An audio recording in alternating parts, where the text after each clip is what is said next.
Good evening, good evening, good evening! How are we all? Welcome to stream. Thank you again so much. I'm sorry I had to change the stream from a morning stream to an evening stream today.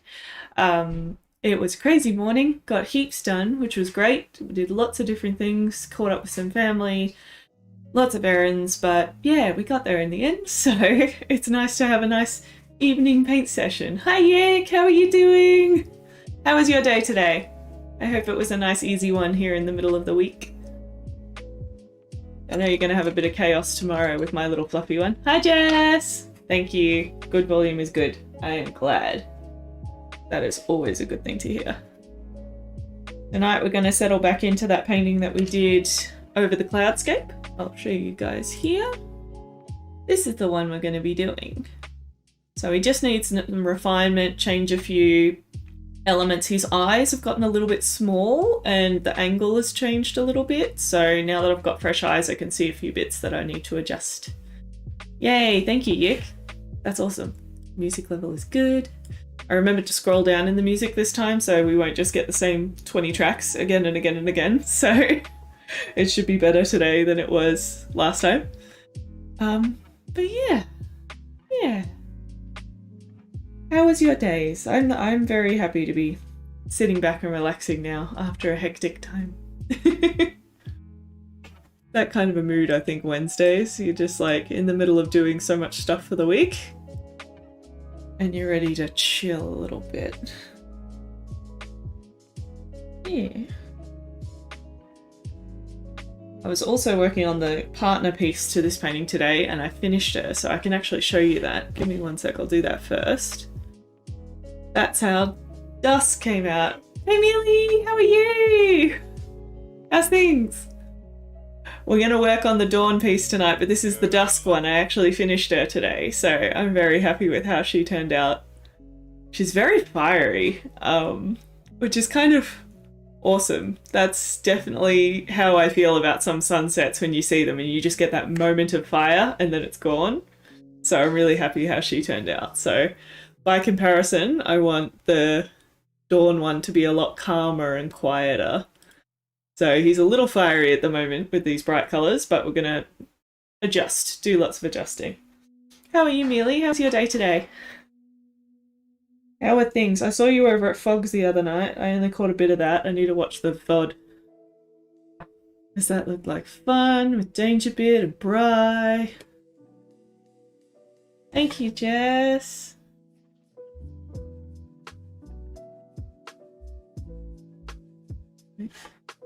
Oh, what have I done? Sorry, folks, I've just broken something. Let me just quickly... I'm trying to chat in the OBS window this time rather than my normal way of using the YouTube thingy. If I can do it in there, I can use commands. So, let's see. No. Okay. That's fine. Learn more? No. Let me go back then. Refresh? Refresh? Guest? Oh, I don't know what that's done. Okay, never mind, never mind. Never mind.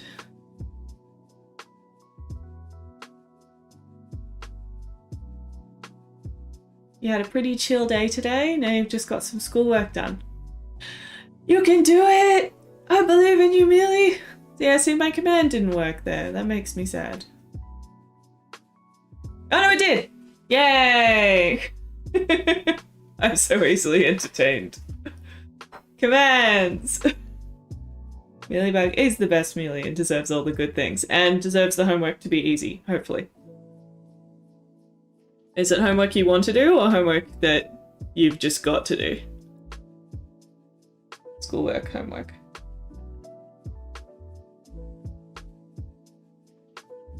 As there's often a difference. Although it's been a while for me. I was not the best with homework. I'm a very... Do not want to do... Oh, boo.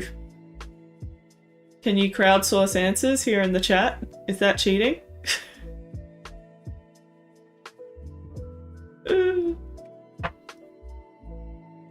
Is it a group project? We could be the group.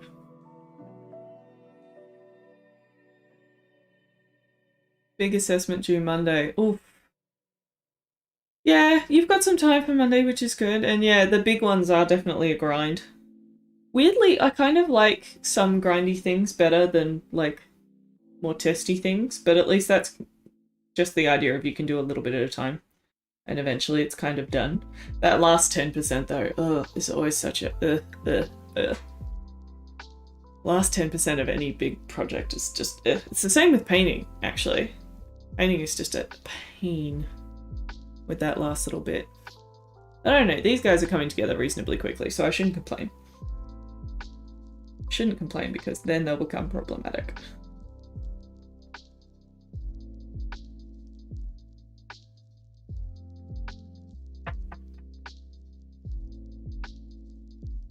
Yeah, I'm hoping I can finish this one either today or tomorrow, and then I might actually refresh my palette because it's getting a bit scungy up in here.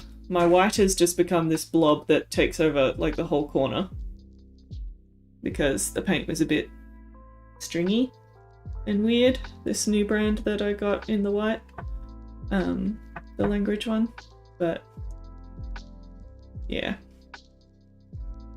I don't know what I want to do, but I know fresh paint always makes me feel good.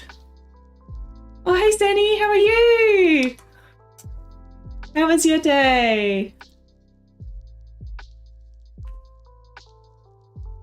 Ah. I'm entertaining myself with commands again. Yay. You're having a good Wednesday, I hope?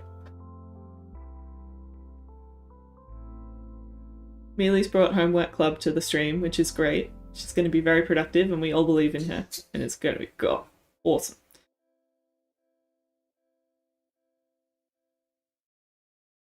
The emoji is cursed? Which emoji?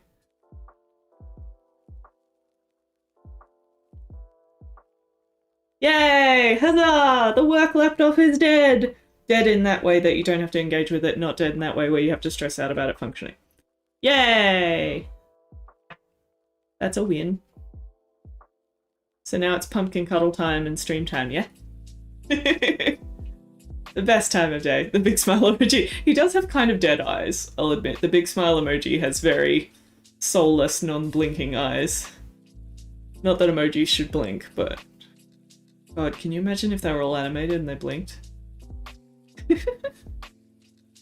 Maybe it's just the spacing or something.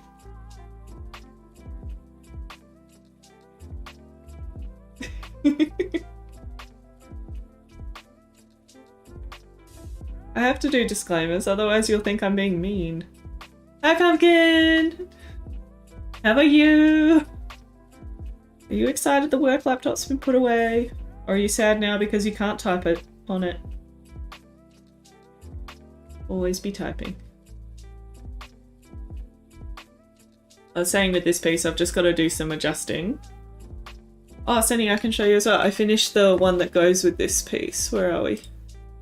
That's the dusk one. Yeah, it is an unhinged smiley, that open mouth one, compared to just like a closed mouth one, which is just happy. It's definitely high on something.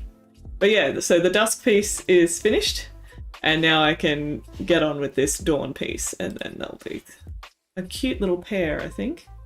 She's happy because you're paying attention now. Yeah, pumpkin time. Pumpkin time is excellent.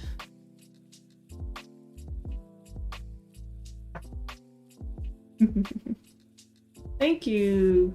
I'm really happy how she turned out. She's very intense and fiery, so if anything I need to calm this guy down a little bit more and maybe tint the background just to make the colours a bit happier. I darkened the background on the dusk one about 3 times, so this one I want to sort of bring in some more of these blues and a bit more of that peachy tone, just so there's more linking the figure in the background. I don't know, I didn't really want to work on the background right now. I want to work on the figure and get him going. I like the stage where you've already got the whole block in on, because you can just sort of fiddle with little bits. Yeah, see the normal smiley with the just closed mouth? That's fine. He doesn't look like he's got dead eyes. I wonder if the eyes are in the same place. I think they are. It's just the proximity of the mouth is so much closer on the open mouth one. It's weird. It's weird, it's weird, it's weird.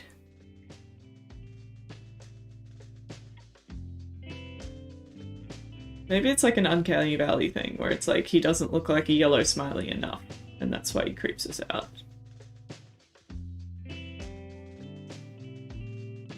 Ooh, slightly smiling does sound very passive-aggressive as the descriptor for that smiley. Hi, another kind of drawing. Thank you so much for watching some of my videos today. Thank you for joining us. I do apologise, I have to translate you every time because we're English speaking in here.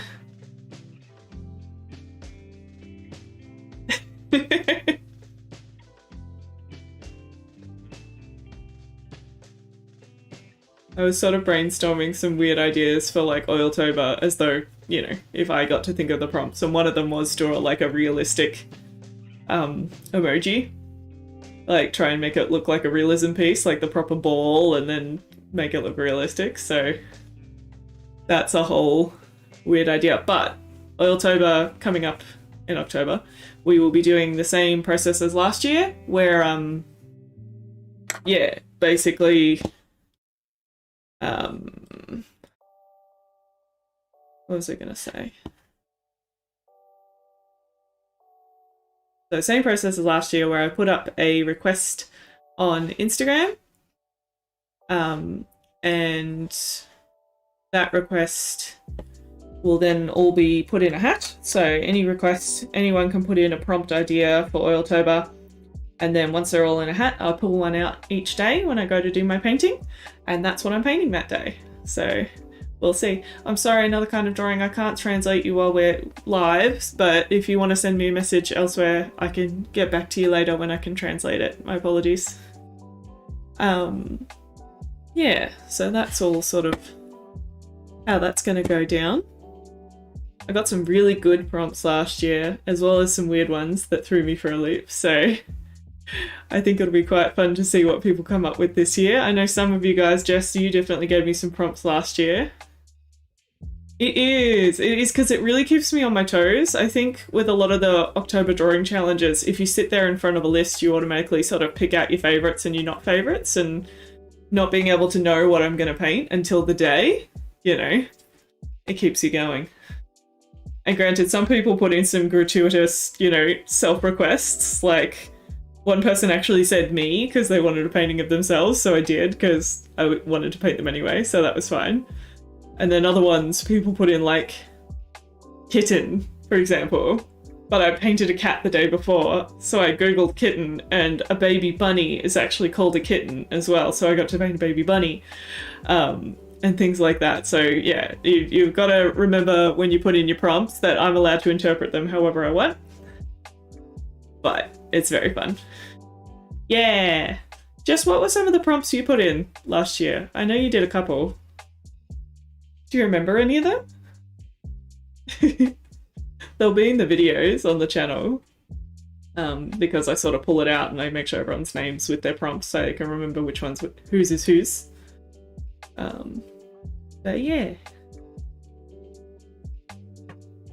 I found it really enjoyable, and much more enjoyable than, yeah, running out of ideas or going off someone else's list, so I'm excited to do that all again. Yeah.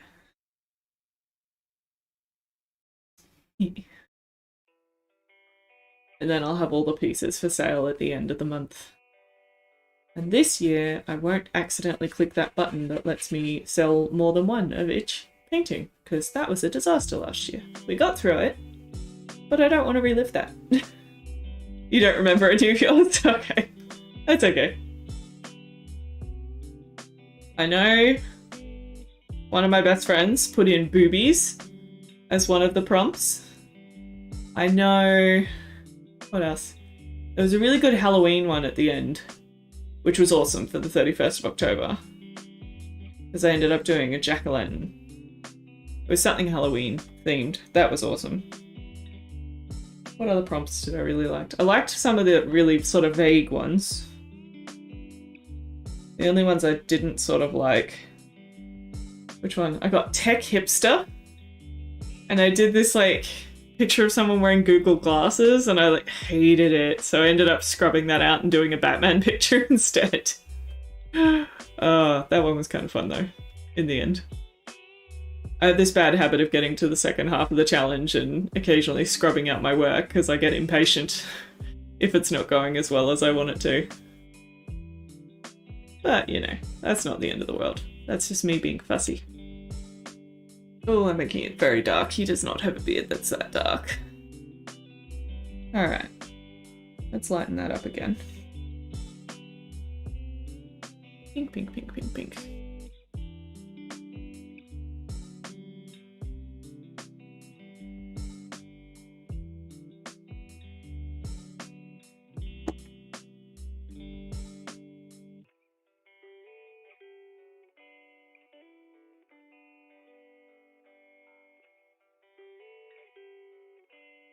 Greens are all jumping around on me. Why?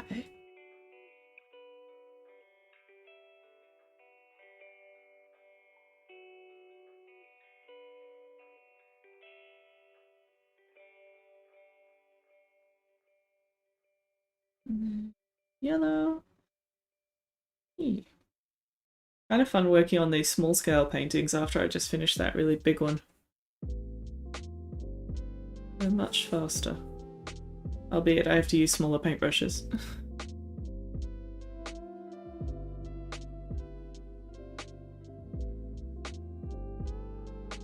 That's a bit brighter. That's bringing some light back into his face. All of my shadows sort of need to be back up in the eye area, so we'll get into there in a little bit once I get the face balanced out.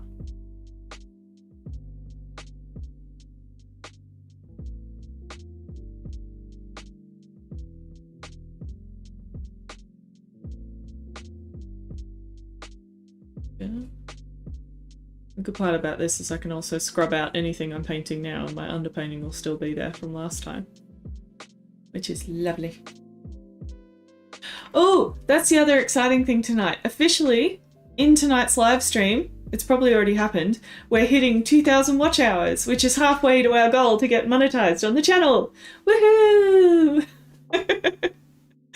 I know that just sounds like a whole bunch of waffle, but yeah, to get my YouTube channel to the point where I'm allowed to earn money off ads, we need to hit 4,000 watch hours. And because of all you amazing people who watch live streams and everyone who watches my videos, we are officially hitting halfway tonight, because it was sitting on like 1,999 before I logged on tonight. So that's an absolutely huge achievement. You guys are all absolutely amazing, and I am so incredibly thankful that you like to watch my videos and hang out with me. Oh, okay.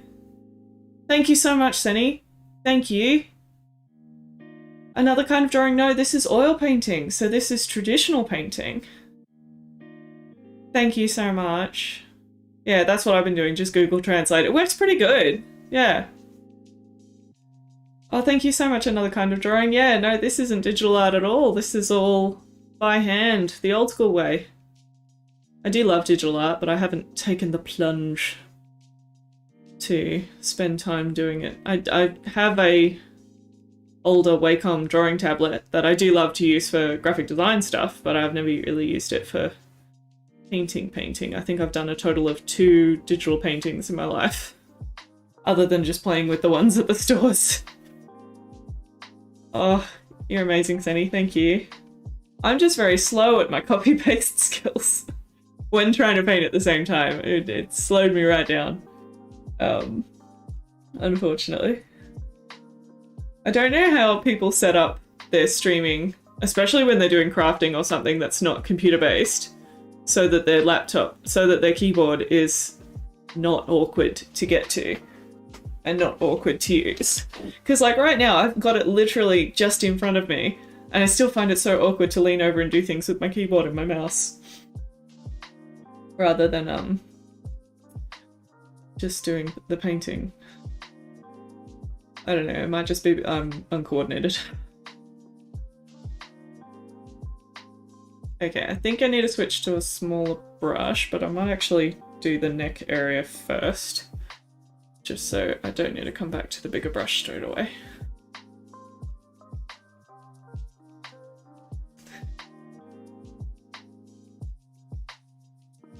Saying hi to Senny. All good. You guys are amazing. Thank you.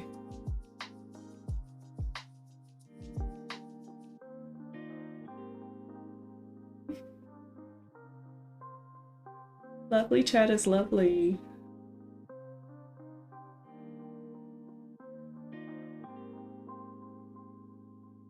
Oh, Nearly. Senny, when did Liam make the cool Best Chat Pride version? I saw that appear on the Discord. It's so cool. I've been missing everyone's streams this week because I've been really tired, so I've been going to bed early. I only caught Fogs so far. And even then I didn't catch the whole thing, so I want to rewatch it. I love our little network. Although I'm getting increasingly sad that I think PAX is going to be cancelled for this year. It happened magically and Mealy had a stream? Mealy, when are you streaming? How did I miss that? Mealy, I want to watch you stream. What were you streaming? Were you crafting or gaming? Oh, that's so Liam, that's lovely. Oh, that's lovely. Oh, it is the best combination of Best Chat and Pride. It is wonderful. That is so lovely of Liam. That's wonderful. Oh, you finished your cross stitch. Well done. Which one was that one? Pop it up in the Discord, and I'll show it off. Jess does cross stitch too. It's a fun craft.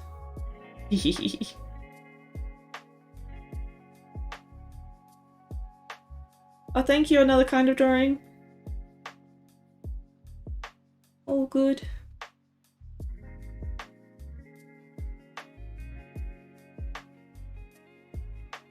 This neck area does look very dark, but it is very dark. Now I'm conflicted about it.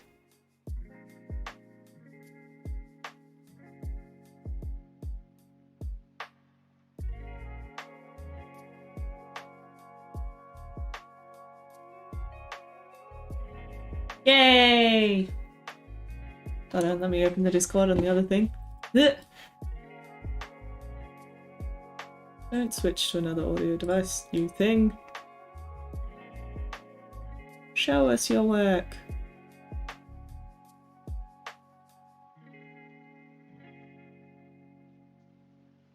E. Oh, no, I'm in the wrong screen over here. I can see you. You haven't done any more of your little monkey, Jess? Oh, it was that one! I remember you working on this one. I saw it when it was black and white. Alright, let me show you. Everyone look at Mealy's amazing work! God, that colour must have taken you ages to fill it all in. Although filling in colour, that's probably easier than doing the design part, because you don't have to count as much, hey? I think. Yeah, I really like it. I hope are you going to frame that one up, Mealy? You should. That is frameable. Very, very cool. Thank you so much for sharing. Oh, so cool. Much talent in this chat. Much talent. Yeah. Yeah. The colour was easy, just to grind? Awesome. Jess, do you want to share a photo of the monkey without a soul? Oh, that's so lovely. Yes. Make sure the framers stretch it good so it's nice and square, because given you putting a border on it, they should hopefully be able to do a nice job very easily, because the border makes it easy to tell whether it's stretched correctly or not. Thank you, Yik. That's all good. Another kind of drawing.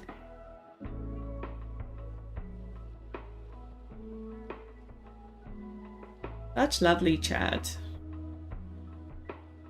Don't know if they were saying thank you to you guys or me, but that's fine. We all love thanks in here because we all nice.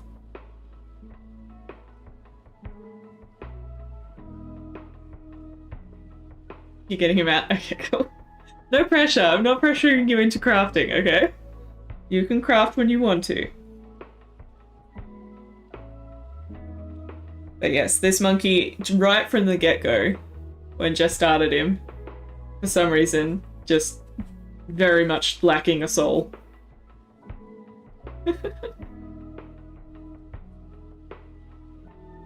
And you'll see what we mean if we do a photo. But he's very cute. It's like a matching baby set of cutesy animals.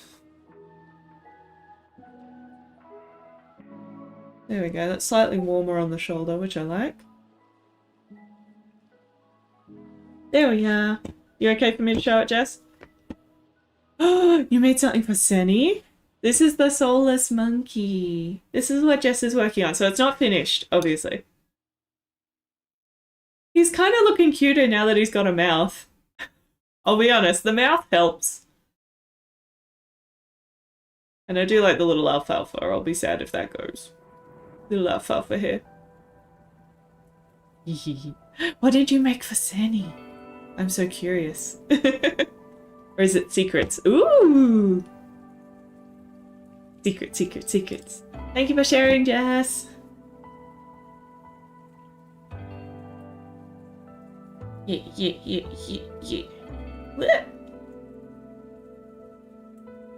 The other thing, Jess, I can distract you with and ruin any kind of crafting mojo that you may have just gotten. It looks like a little spirit realm monkey. It does. He does look a bit ghosty. Or like a guardian, like how you got the guardians in Mulan, the guardian spirits. Little spirit monkey guardian. But yes, what I was going to say is Pokemon Snap just had an update. Were you playing Pokemon Snap? Or were you just playing it on my Switch? I forget. But there's new Pokemon and new areas and it's all free. So, Nintendo for the win. So that made me excited today. So that's probably what I'm going to do on Sunday. After I do all the adult productive things that have to be done. Yeah. Yee.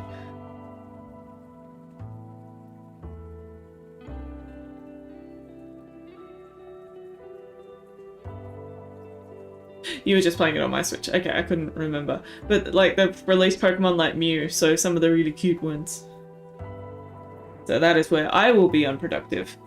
So if I can finish this painting and get my third one started, because the third one is the one that I haven't gotten past conceiving the idea for it, and it's due about August 20th, which is a tight turnaround. That's the one I'm worried about at the moment. We can do it. I think my main thing at the moment is I don't have time for framing for these pieces before they'll be on exhibition in Melbourne, so yeah. That just means I've got to get a board or something where I can paint on it where it doesn't need to be framed. Down with adult productive things? Yeah. That's my week this week, honestly. The amount of just errands and stuff that are on this week, and like tomorrow I've got 2 appointments and just talking to people on the phone and arranging times to do things. It's just, ugh. It's just exhausting. Who has the time to talk on the phone all day and make appointments? Ugh. First world problems, but bleh.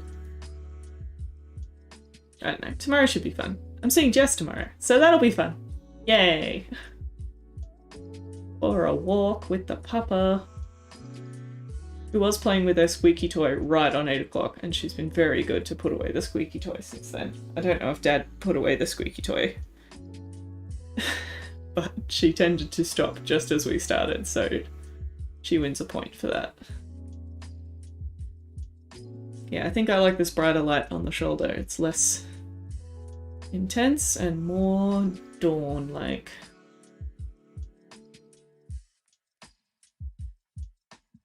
That's looking better.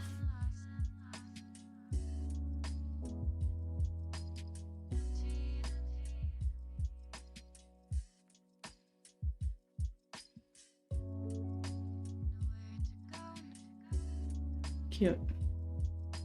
So this light over here just needs to calm its farm a little. Just a little.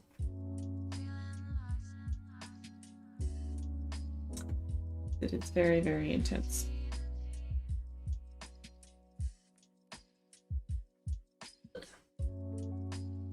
How is lockdown going? Sunny, you're locked down, aren't you? Mealy, you're not? You're down here in Melbourne, aren't you? I think. Jess and Nick and I are all down this way, so we're doing okay at the moment. Although we're still not allowed to visit each other's homes, which is kind of annoying. Like, even today, I saw my mum this afternoon because we both drove to another place, and I was like, oh, carpool. Then I'm like, wait, I don't think we're allowed to carpool because if we're not allowed to go into the same house, I don't think we're allowed to go into the same car. Oh, you're in Sydney, Amelie. I'm so sorry. How's the lockdown going? You both locked down. Oh, shit. Sorry. I feel for you guys. I'm sorry. I know that is a shitty time, and it is hard. I'm glad. Might send you both a message after. Because, yeah. Are you both getting outside at least once a day? You need that vitamin D. Really? If I could deliver you a hug from Melbourne, I would. Hug. Ugh. I'm a hugger. Sorry. I'd wear a face mask to do it, I promise. Sorry, honey. Always happy to chat. As much as this isn't the normal time when I chat, I'm glad to be here and to see you guys. In this way. Really nice. Ice cream! Yes. You know the ice cream I recently discovered? It's like an Oreo, but it's like this big. And it's got ice cream in the middle, so it's like an Oreo ice cream. So the ice cream is Oreo flavored in between two giant Oreo cookies. And it's just, you feel like a tiny person holding this giant Oreo, and it's really yummy, and it's like $5 for a pack of 4. So I feel like that's reasonable value when it comes to like the stick ice creams. It's not too bad. Some of the stick ice creams are like $12, $18 a box. Ugh. So much ice cream. Okay, fair enough. But yeah, the Oreo ones are definitely my new favorite. Ice cream outside, the best combo. The best combo. Except if it melts, but this is Australian winter, so should be right.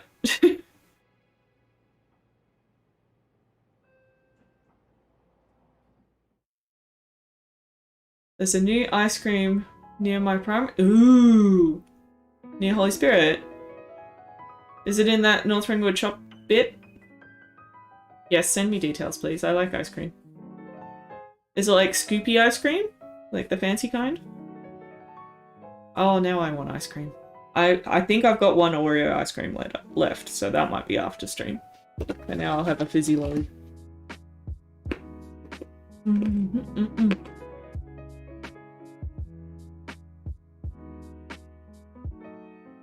Yes, Mealy, good rule. Yes, getting outside.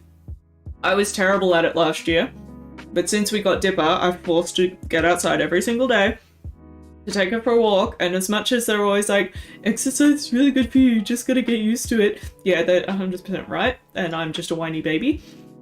And I feel a lot better having gotten outside every single day, whether on lockdown or not. And yeah, I encourage you every time. Good Mealy. Keep going. Oh, they're down that way. Ooh, that's intriguing. Okay, I'm putting new ice cream shop on my investigation list. That's exciting. I was down there the other night. We went and had Thai dinner with my family. Because again, I'm not allowed to see my family at their house or my house, but we are allowed to go out for dinner at a Thai restaurant. So we did that so we could see each other, which was nice. It was nice and low-key and just chill. Also, I like Thai food, so that was nice. I haven't had Thai food in ages. You know when it's like that one kind of takeaway that you don't have at your house, but other people really like? Thai food is that. Although, yeah, for my husband it's sushi, so he's very excited for this weekend. Because the boys are going out for sushi. Because it was a certain someone in chat's birthday. I don't know if they want me to say it, but yeah, rules are weird. I just feel like every time they sort of change their opinions on some things and not others, and it always feels a little bit contradictory, but at the same time, I'd rather be doing the right thing, whatever the right thing is, just so I don't feel like I'm gonna get in trouble. And so, if that is the best option, I know I've already followed it. I'm not here to question it, I just want to do my shiz that I like to do to the best of my ability. Yeah. Excitement for sushi? Yeah. I gotta figure out what I want to have for dinner on Saturday, because I'm not having sushi. Jess, do you want to play like Uber Roulette or something where we order each other weird stuff, or are we both too fussy eaters for that? Because I feel like we are slightly. Because I'm a fussy eater and you don't like mushrooms and certain stuff. I know you don't like fish. I don't know. Figure something out. Have something yummy. Maybe I'll just get ice cream for dinner and be an adult like that. Responsible adult who gets ice cream for dinner. Yeah. I've switched to a slightly pointier brush just to allow me a bit more control over these edges. Because this shoulder just kept sort of buzzing out a bit. It's slightly helping, which is good.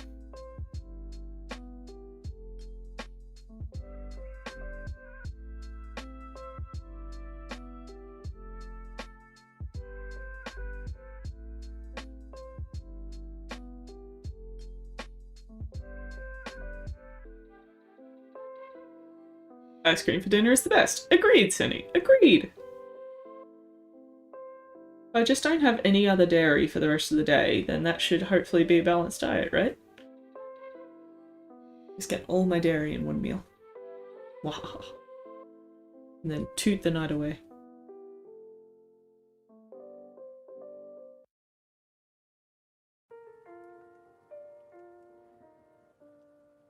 They're open till 9. We could go on an ice cream escapade. I'm down for that. Do you want to go on an ice cream escapade on Saturday? Let's do that. Ooh, Biscoff sauce. See, that makes it savoury, so that's definitely dinner, really. It does sound tasty, I'll admit. That sounds very tasty. Good suggestion. Ice cream escapade. Okay, so if I post pictures to the Discord or my Instagram story on Saturday of ice cream, you know what we've done. You know what has happened. And if they have one with Biscoff sauce, I will let you know. Ice cream crawl? That's after we have the ice cream. It's an escapade to get there, and then it's a crawl on the way home. Right? That's how that works.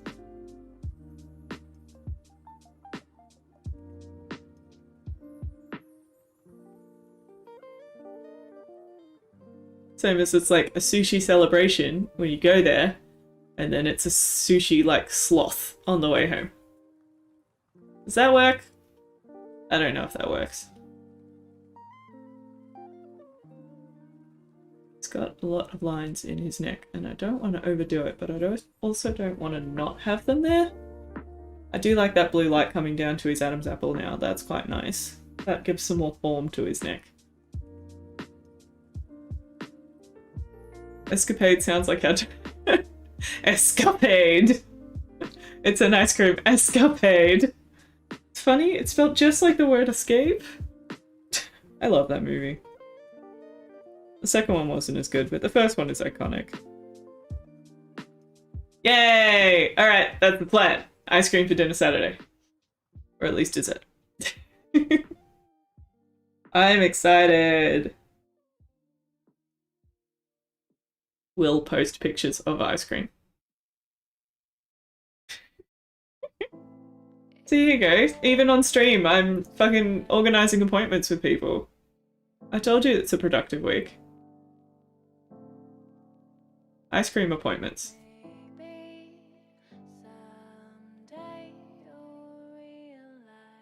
Well, see, now I don't really like that line that I just put in.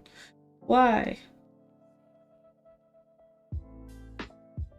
Let's try doing it in a light blue. I just want to indicate the edge of the chin, so it's not like one continuous shape.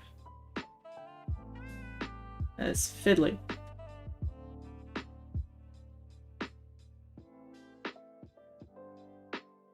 Fiddly.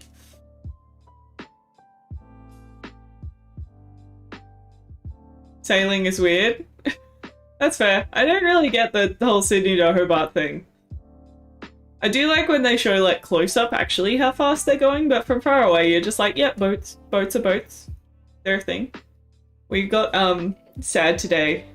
Like, I haven't been keeping up with the Olympics at all, but one YouTuber that my husband watches, she's the Canadian beach volleyball team. And she's insanely tall, and she does video reviews of episode by episode Haikyuu, which is an anime about boys playing volleyball that my husband's obsessed with. Like, it's an anime I thought was cute, but didn't sort of watch fully, and then he like got totally on board with it because it's a really wholesome sport anime. It's like, even if you don't like sport, and like, I've never been a volleyball fan, we watched it and I got obsessed. They're just so wholesome and lovely. Season 2 is amazing. It's probably my favourite season. I haven't watched season 4 yet, because I tend to watch it in the dub, not the sub, because I want to do things like paint while we watch it, and I can't do that if it's subs. But either way, so this Canadian beach volleyballer, we were like following all their matches, and they were undefeated like the whole way through, and then they lost the final match to Australia. And it's like, I should be happy because Australia, but at the same time we're sad because she's awesome. So it was very conflicting emotions when Jack told me today that that's what happened. Oh. So there you go. I had Olympics feelings today. I also really appreciate all the Tom Daley knitting stuff that has come out. I'm just like, yes, more wholesome crafts. Everyone can craft. I like it.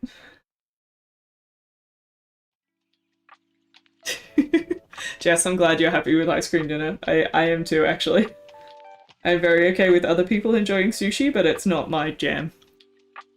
Ooh, sushi jam. Blech. You keep up with the basketball in the Olympics. Very cool. Yeah! See, how sad is it for the Canadians? They were undefeated! And like, woo Australia, but at the same time, wah!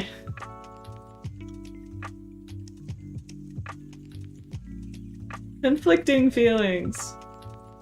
I forget this particular YouTuber's name and I feel awful for forgetting it, but she's insanely tall and lovely. And yeah, watching her watch Haikyuu, she's just, again, so wholesome and lovely and just like, I love how they represent this. It is how the game is. It's lovely. There's a person on the TikTok keeping track of the LGBTQI plus medal score. That's awesome. How are they going? Is it like per country or just like how many queer people are winning medals over cishet people? That's kind of awesome. And especially on point now that we're talking about the fact that the Australian census doesn't include counting LGBTQI plus identifying people, which it darn well should. There's a campaign for that. If you have a look at Courtney Act on Twitter, there's a campaign to encourage the parliamentarian Michael Sukkar to include LGBTQI plus Australians in the next census, which will be in like 5 years or something. I'm not a huge fan of that gentleman, but hopefully he listens. He actually went to my high school. Not the same time as me, but yeah. Yes, the census is definitely lacking some things, so I'm glad that this campaign has started. Because honestly, especially when the census is used by the ABS to determine funding for a lot of things, like, you would think it would count things like people's gender identity.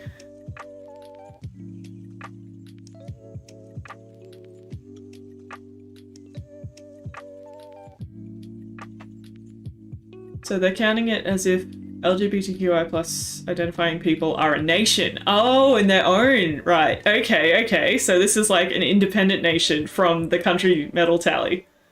That's kind of cool. Yeah. I thought they had 3 options. I thought they had female, male, and non-binary. Boo. Boo hiss. That's okay, Amelia. You can eat more ice cream instead of be mad. That's fine.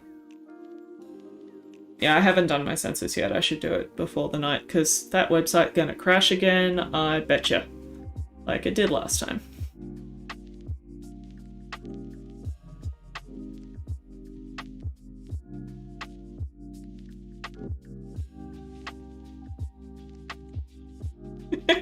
We're just gonna create our own nation with blackjack.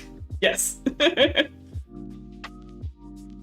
Booze and games, drag queens, and just all the things. Isn't that kind of what Twitch is, or is that just my Twitch bubble?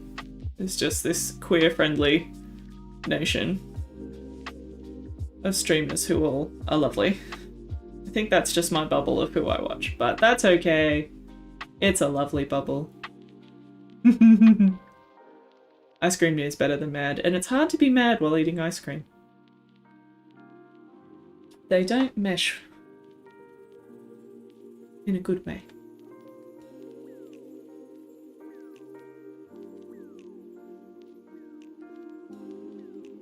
Now every time I'm mixing a pastel colour, I'm just thinking of ice cream, because these are like pastel pinks. They're very strawberry ice cream coloured. And you should not be thinking about delicious food while playing with oil paints, because that stuff heckin' poisonous. Mary Neck on TikTok, okay. I write that down on my list to look at later. Eh. There. I've been watching the Marble Olympics with my husband. You guys watch that? It's like a version of the Olympics entirely done with marbles and marble races.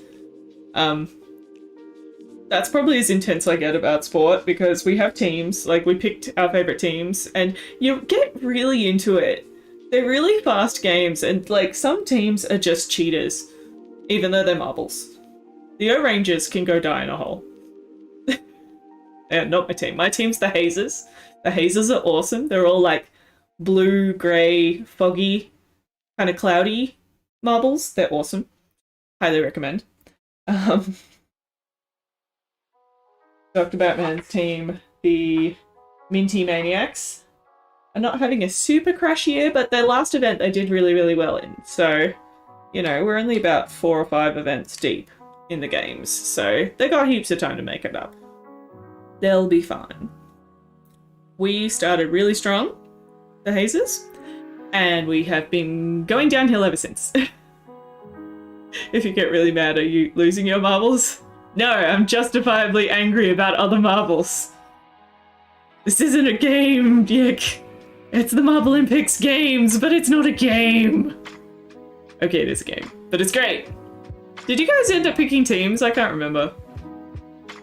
Did you pick the O-Rangers? Don't do that. They look like orange gobstoppers because they're just plain orange marbles and they're opaque, and I'm just like, stupid gobstoppers every time they win. They're rude. Who else is doing well? I think the Raspberry Racers are doing very well this year. This is all on YouTube, by the way. I think it's called Jelly's Games is the channel. But yeah, if weird, obscure YouTube things are your thing, the Marble Olympics. And it's kind of adorable. Like the last 2 years they got like an actual graphic designer, did logos for all the teams and stuff, so it's very well done. And now they have like little 3D printed chairs for the judge marbles to sit in. It's very cute. That's fair enough, Jess. You were watching the racing ones, weren't you? They were a bit more monotonous than the Olympics ones are like little events versus the races just go for ages. So slightly different dynamic across the two. Alright, we've lost some jawline on this side, so let me just figure that out. I'm not liking the forehead, it's a bit too orange, so we'll work our way up to there, but the shoulders are looking a bit better. I've just got to fix up some edges where it's a bit choppy.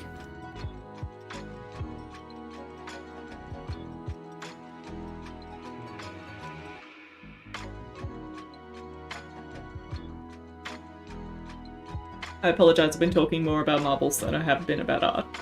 That happens sometimes. Still thinking about ice cream though, so maybe it all balances out.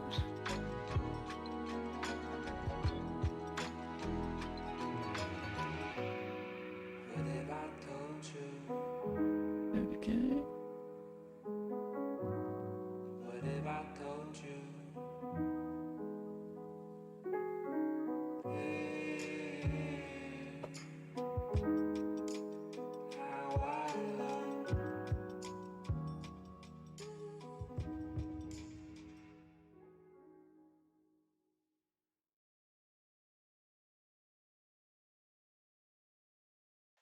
Okay.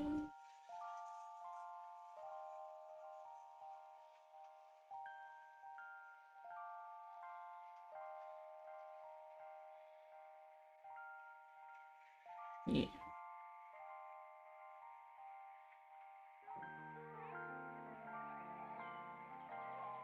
These really are like all the colours in Neapolitan. Not Neapolitan, rainbow ice cream. With all like the pastels. I'm playing with all those colours. I really love that bit of intense blue on his nose, so I'm hoping we can keep that. Because it is very strong and pretty.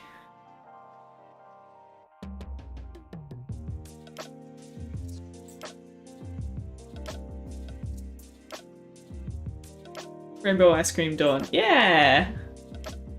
Like from Sugar Rush, from Wreck-It Ralph or something like that. Land of sweets.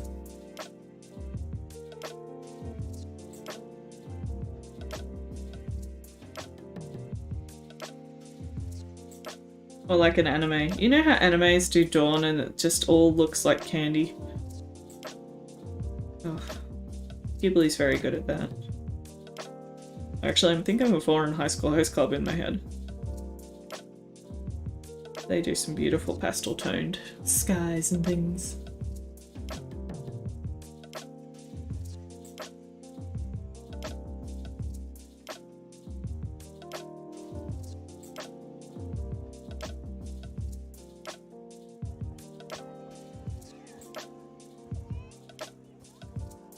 I think his neck has gotten way too thick there. Let me just mix up an alternate.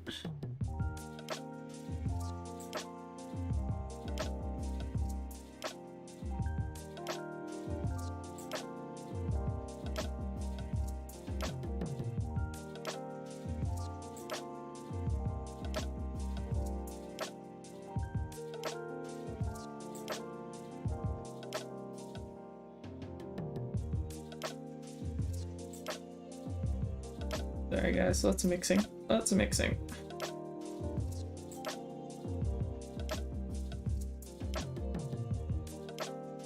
Yeah, his neck's meant to be back like here. It's just crept out and crept out and crept out. Oh, that's so much better. Yeah, that's so much better. Alright. Let's use up some of this paint I just mixed.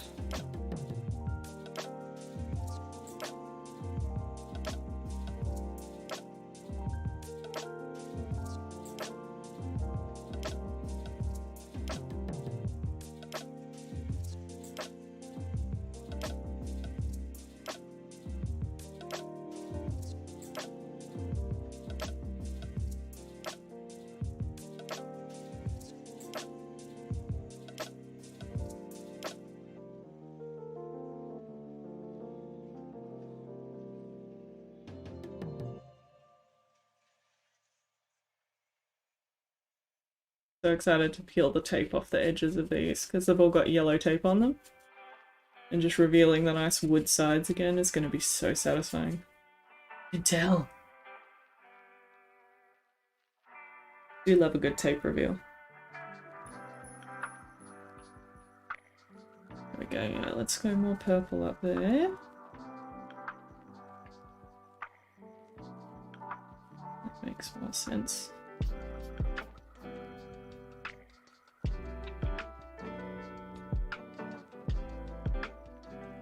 And that'll soften the hair as well if I can bring some of the sky down. Whew, that's an arm workout.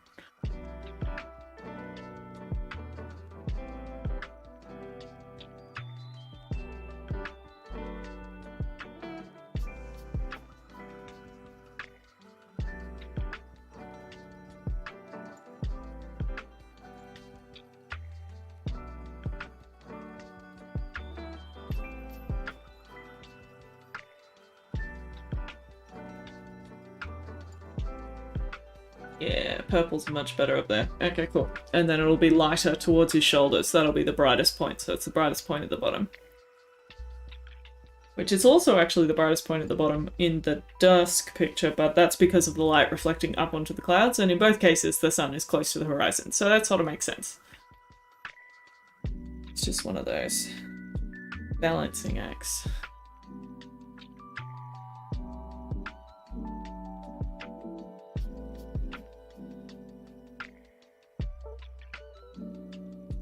Sometimes I just gotta talk these things out loud, so I'm very thankful for you guys who join me in my waffle sessions, where I waffle. I guarantee you, I do waffle like this to myself in the studio a lot of the time, but it's much nicer with company. Even if just for ice cream related chat.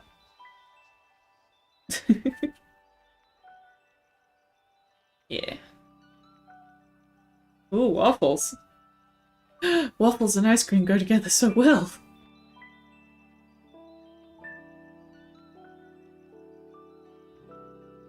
That they do. Waffles. There used to be a good waffle place, and it was like in the center of town near where I live, where they have the giant clock tower. And it was just on the corner. I think it was a New Zealand ice creamery or something. And it would just mean that anytime you went into that center of town near where the train station is and everything, it would just smell like waffles. Because they made waffle cones. And normal waffles. I'm sorry, Jess. For the record, you know how to make all these things. So, you know, if you had the will, one could. But also, I assume you're comfortable. So, I'm not going to punish you for the fact that you're not getting up and making all the delicious food.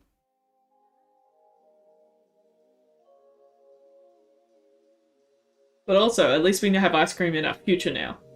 There is future ice cream plans. They're solid. Proper Belgian waffles. No ice cream, just icing sugar with hot chocolate with spiced rum in it. Oh, Sanny, what are you doing? Proper Belgian waffles. Yeah, just icing sugar is amazing. Do you know what? I'm a sucker for the poffertjes, the little Dutch pancakes with the icing sugar on. Oh, that's so good. Hi, Joe! It is kind of midnight pancake parlor vibes, for sure. Or like carousel ice cream in French Gully.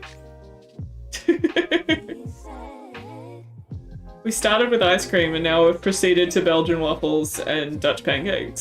So, you know, we don't have problems in here. Only solutions. How are you, Joe? Hi, Kristen! How are you? Welcome, welcome. I apologise that we're all starving now. My bad. How have your days been? How was your day, Joe? How's packing? Are you just about done? I shouldn't say it like that. People say it to me like that when I'm packing, and it is the worst comment. I apologise. I retract it entirely. Are you done yet? Oh, you've never been to Carousel? It's open late. That was the thing, like, that was the one we'd hit up in high school all the time because they were open till like 9 or 10 at night. So if you were over at your mate's house watching, you know, House of Wax or something ridiculous that we hired from Video Easy for a sleepover, we'd head down to Carousel. It's not bad. It's very like traditional ice cream. So it's like that proper choc mint that everyone used to sell like down near a beach and things like that. It's like those very basic flavors taste exactly the same as they did when you were a kid. That's what Carousel is like. They sell the rainbow ice cream with the bright blue that makes your whole face colorful when you're a kid. All that stuff. Yeah. So they're not particularly, you know, fancy ice cream by Melbourne standards. But still decent, especially if you want ice cream at like 9 o'clock at night. I think they're open later than 9. I can't remember when they're open till, but the whole point was that they were open late, and that's why we'd all go there. I said I was going to work on the body, and now I'm just working on all the clouds, but, you know, I've been a hypocrite on this channel before.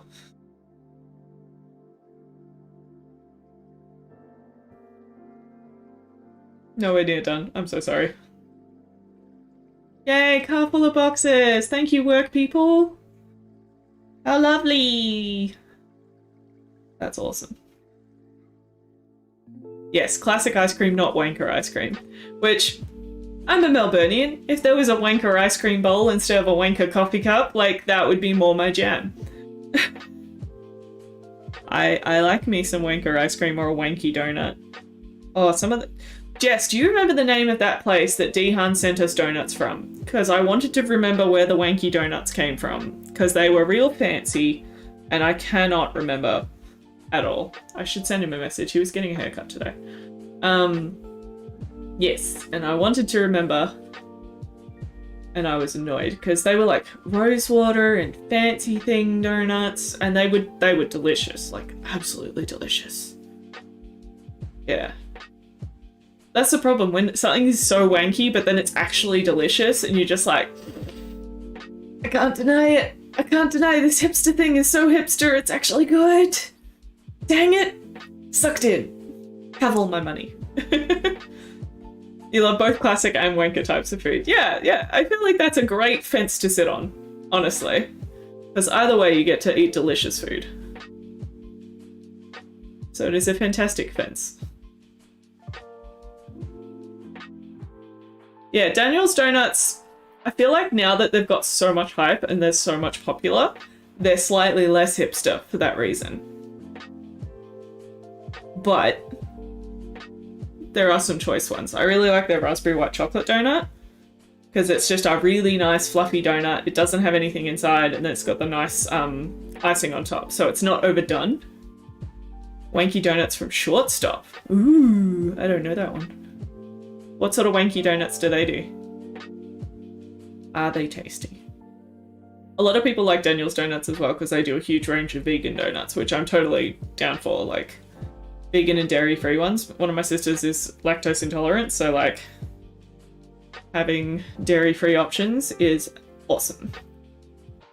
With all those cream filly varieties.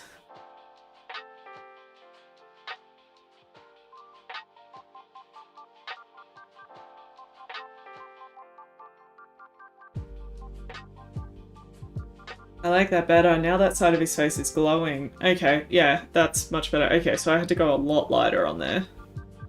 And that looks a lot more Dawn now. Ah, it could have been Shot Stop. I remember the box was definitely blue. It was like a denim-y blue. Which, you know, looked like a men's suit. Shot Stop.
I've just been drooling over donuts this whole time, so don't worry, the mic, you weren't missing out on anything. All I was saying was this one looks tasty, this one looks tasty, this one looks tasty. My apologies for the lack of donut commentary. Hi Burak, how are you? How's things? Ah. Sometimes when I switch screens, it just does that. It just mutes my mic and I don't understand why. I don't understand why. But yes, where was I? Yes, that's definitely the box, 100%. Vanilla bean, I remember that one was delicious. Oh, they still had, ooh, peanut butter. Peanut butter. I'm a peanut butter fiend, I love me some good peanut butter.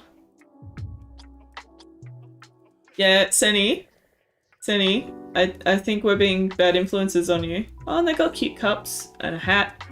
Oh, you can get mini ones! 2 dozen mini mixed right. Oh, that's expensive though. There's mini ones though. Mini ones are guilt-free, right? Yeah. Yeah, Joe, our friend spoiled us by giving us a box last lockdown. And that's why I wanted to remember who they were. And now my wallet will regret that now we know who they are. I never said my stream was a good influence on people. Other than for art reasons. Hopefully I'm a good influence on art reasons. Everything else, probably not. Where's my picture gone?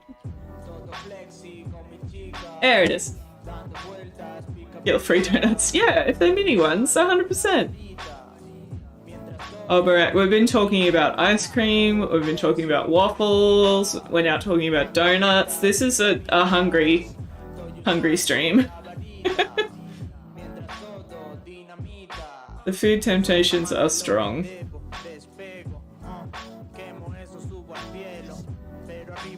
And I just had dinner, so I shouldn't even be this hungry. I think we're just talking about all the delicious things.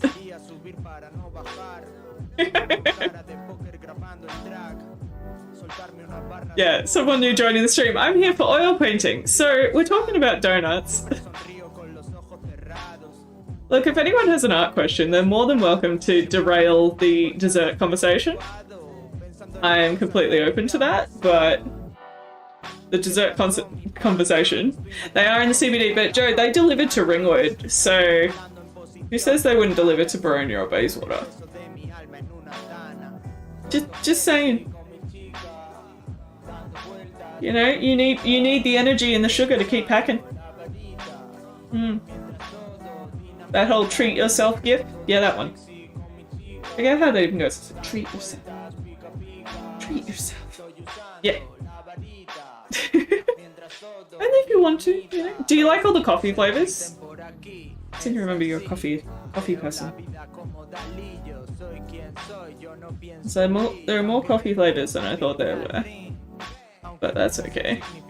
If you like that kind of thing.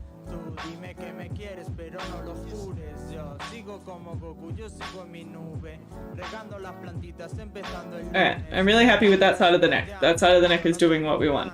Let's make this bit make sense. Treat yourself. Yeah. You do coffee. Yes. Well then you could go for one of everything. Like there's heaps of options there. I think the one I would avoid is the triple matcha cake, but that's because matcha's a very you love it or you don't love it flavor, and I think I'm in the don't love it side, unfortunately. Not quite my jam. Now I'm talking about jam. This is a stream, guys. This is a stream. We're being productive though. I feel like we're making our way around here. I'm more decisive about color groupings, which is nice. Yeah, I feel like he's slowly getting to be more dawny, which was the intention. I kind of forgot my model shaved his chest for this, so his chest is like stubble. I think I might just leave it as color because I don't want it to be distracting.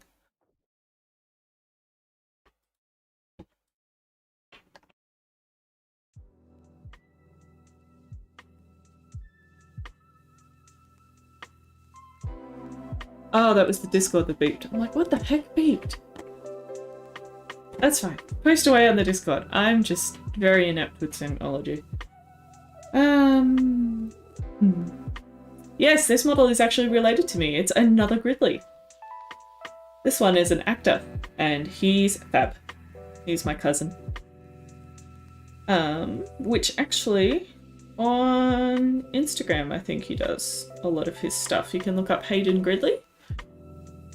But I think at the moment he's studying psychology. So, sort of actor slashy. He's a slashy. Actor slash psychology student. All around talented human being. And what's his favourite flavour of donut? Off the top of my head, I'm going to go something with sprinkles. But I don't know. Yes, I have many cousins. You are all my cousins. Everyone can be a Gridley, it's fine. We are your cousins.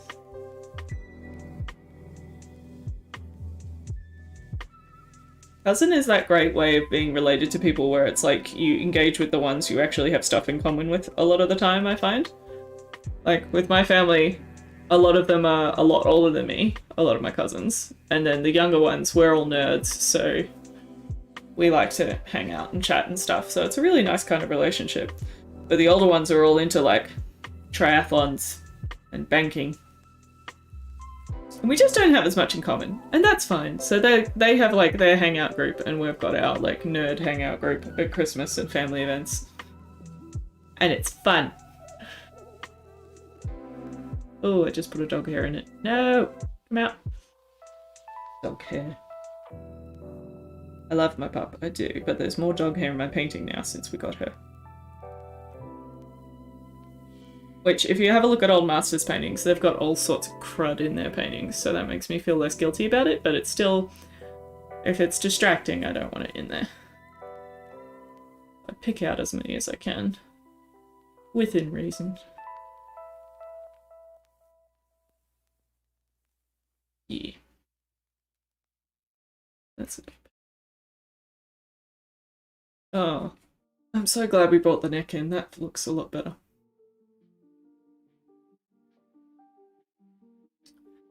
Yay! Okay, we're almost there with this lower part, and then we'll move back up into the face and into the background. Progress. Hey, it's only been just over an hour, so that's not too bad. That's not too bad. I'm definitely faster, I think, when I stream with you guys. Maybe it's just I forced myself to be more decisive, because we're all here together. Or maybe it's the talk of desserts is just giving me a sugar rush by proxy. I don't know. Oh, I'm sorry, Jess. I can fill you in on donut discussion when we go on our ice cream escapade.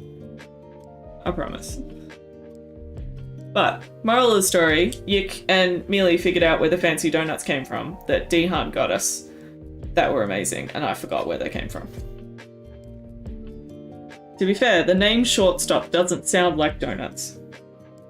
The way that, like, Daniel's Donuts does. Desserts do help everything. Except probably, like, diabetes, but that's a bit dark.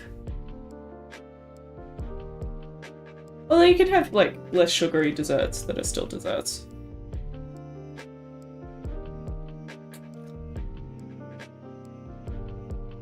Anything can be a dessert if you try hard enough, or put a tiny bit of icing sugar on top.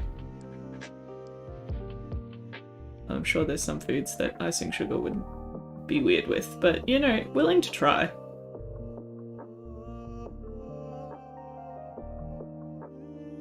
Oh, you do? Ah! I couldn't remember where they came from. They are great looking. Like, I remember the vanilla bean one, I think, was my favourite. That was delicious.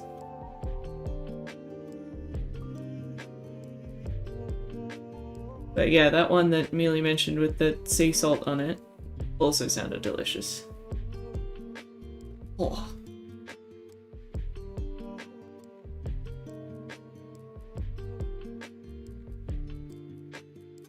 Yeah, that pink is so much softer now, but it's so much more dawn because of that it's so soft. So I think I like it. As much as I miss the intense pink, because the intense pink was delicious. This is more appropriate than just being delicious.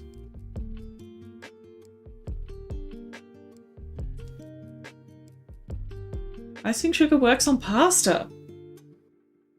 What?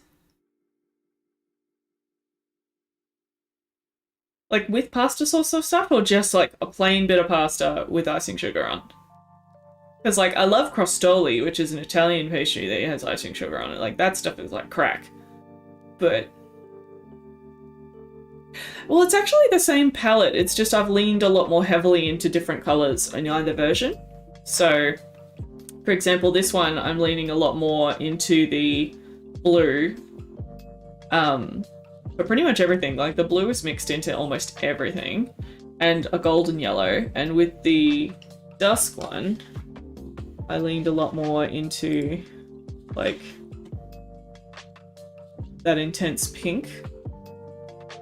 So it is kind of, it's very similar, but the amount of white would be the main thing that's completely different. So the dusk one, I barely used any white. If anything, most of my highlights are actually done with yellows. And in this one, I've mixed white into almost every color to bring them all down. So that's probably the major difference. Because yeah, they're not really intended to be like a pair to stick together, but they're a pair of like paintings that react to each other, which I like. So yeah, it's sort of a interesting dichotomy, which I enjoyed when coming up with the idea for this one. And they're definitely both sort of informed by that background I started with, but the dusk one, I darkened that background about 3 times. So it's gotten a lot darker. The same as this one, I just want to push a bit more colour into the background now. Don't change the subject to art, Joe. What kind of stream do you think this is? That's a very good point. Back to dessert topics. Nude pasta with icing sugar. Okay, okay. I know Vegemite and that goes very well in a bolognese because it adds like, is it umami or something? That's apparently the thing. You add it to bolognese to encourage that sort of hearty flavour.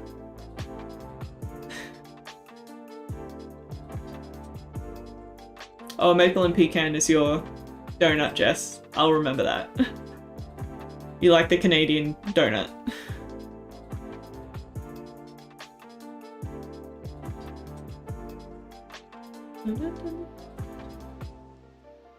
The Nigella recipe. Ooh!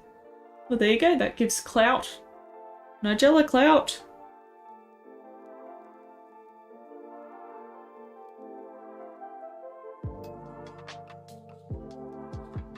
I'll admit, I've never actually watched a Nigella show or anything like that. I just know of her because of pop culture. But she seems lovely.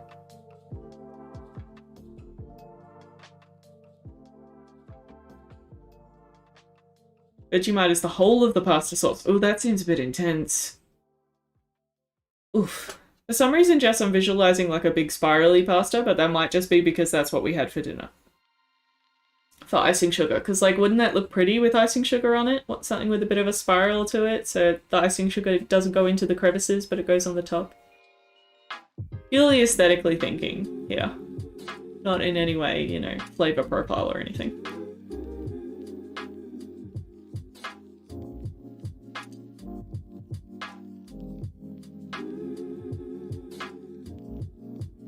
This music's got a bit of soul. Or maybe it's just going about the dessert we're talking about. Nah, it's got words. Yeah. Go away, song with words. Thank you.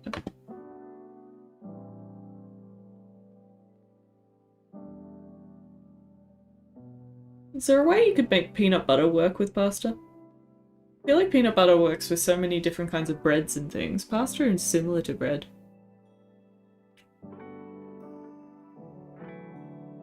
Same time, I just like peanut butter, so maybe that's just me trying to bring worlds together.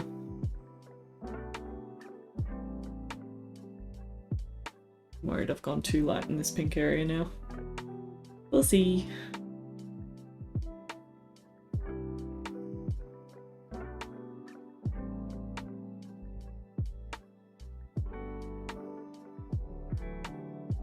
It's almost white up here on his forehead where the main shine is.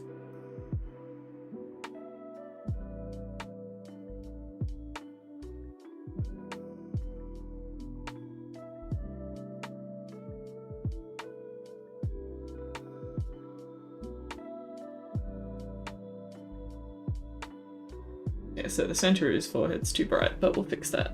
That's fine.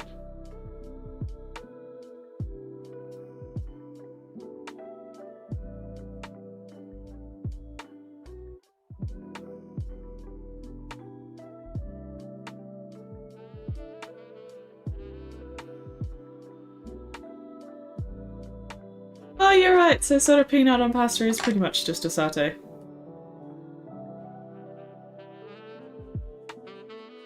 Maybe if you did it as like a really thin satay, like more like a Thai satay sauce, that would work better, where you use like coconut milk and stuff with it.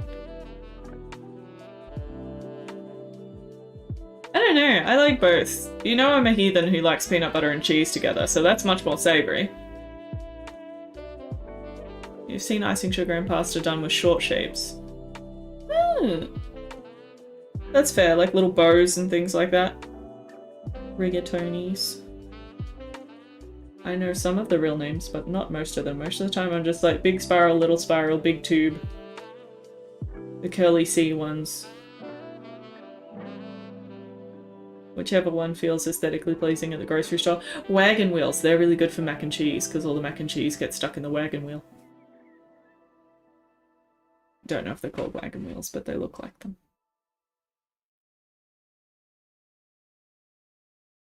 Yeah, peanut butter and cheese on toast, but it's got to be like cheap cheese, like Kraft Singles, or like, I don't know.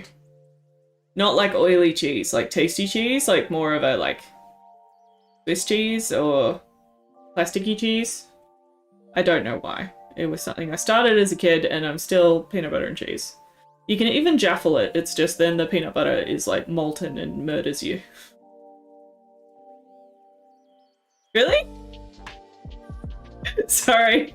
We went from conventional delicious and now we're in definitely less conventional delicious. We've taken a turn, I'll admit. I apologize for any brain breakages that may be caused. Everyone talks about like Vegemite and cheese. I don't know why peanut butter and cheese is so weird. More likely Kraft, because I think that's the thing, is when you combine cheese you don't want it to be too oily.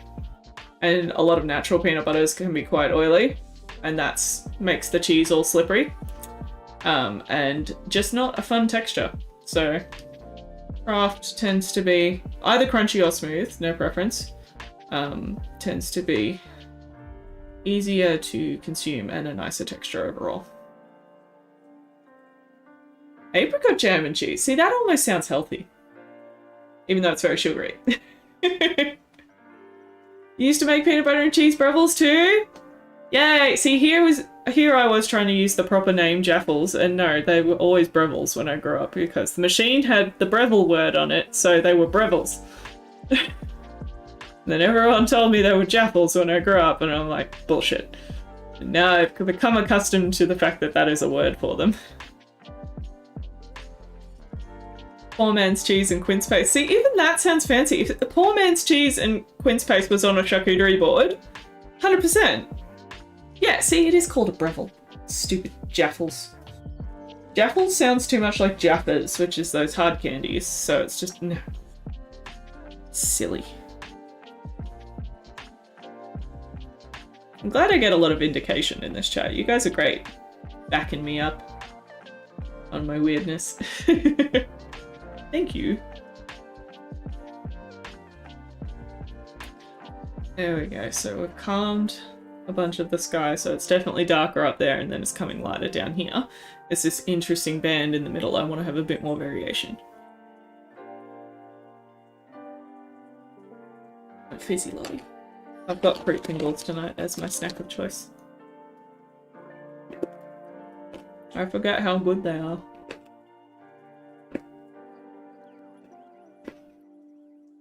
So I just want to say thank you to Senny, my current caffeine sponsor, who is absolutely amazing. I did mention in my last stream, and I'll mention again, at the moment, the Ko-fi fund, After Caffeine, is funding, we're saving up for a new camera so you guys can see all this really nice and clearly. So all of my art sales at the moment and my Ko-fi money is all going to go towards new camera. So we're hoping by the end of the year we can sort of get there, but it's very exciting. I spoke to one of my friends who's a camera expert and he recommended a few, and we're looking at a DSLR that works for both streaming and normal filming, so that'll be great. Yay, Senny! Oh, Joe, you're a jaffler? Joe. Oh, that's fair. Yeah, scouts do actually use a jaffle eye. But does it say jaffle on the iron? Because it should. You could have a Breville in the bush, it just wouldn't do much. Due to the lack of power. Power!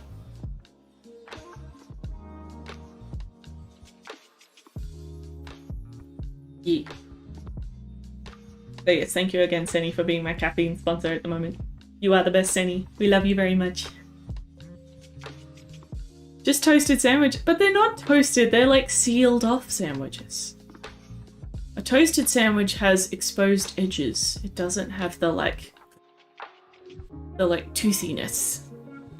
It's not sealed in molten. Yes, there is consideration to mirrorless cameras. A lot of the DSLR at the moment are mirrorless, which is very exciting. And works better for streaming apparently. So I think 1 out of the 3 that I'm looking at is that, but it is more expensive. So we will see how we go. Yeah. I haven't got like a due date when I want the new camera by or anything like that. It's just like, this setup is okay. It's just, I know now, especially after seeing how Canon brought out all their webcam firmware upgrades, so that way their digital SLRs can be used as webcams, we can definitely push the quality and at least the visuals to a much higher level, and that just means the recordings are clearer, you guys can see what I'm doing when I'm working small a lot better, I can zoom in a lot better. Tani, you're a jaffler as well! Tani, Tani, Tani.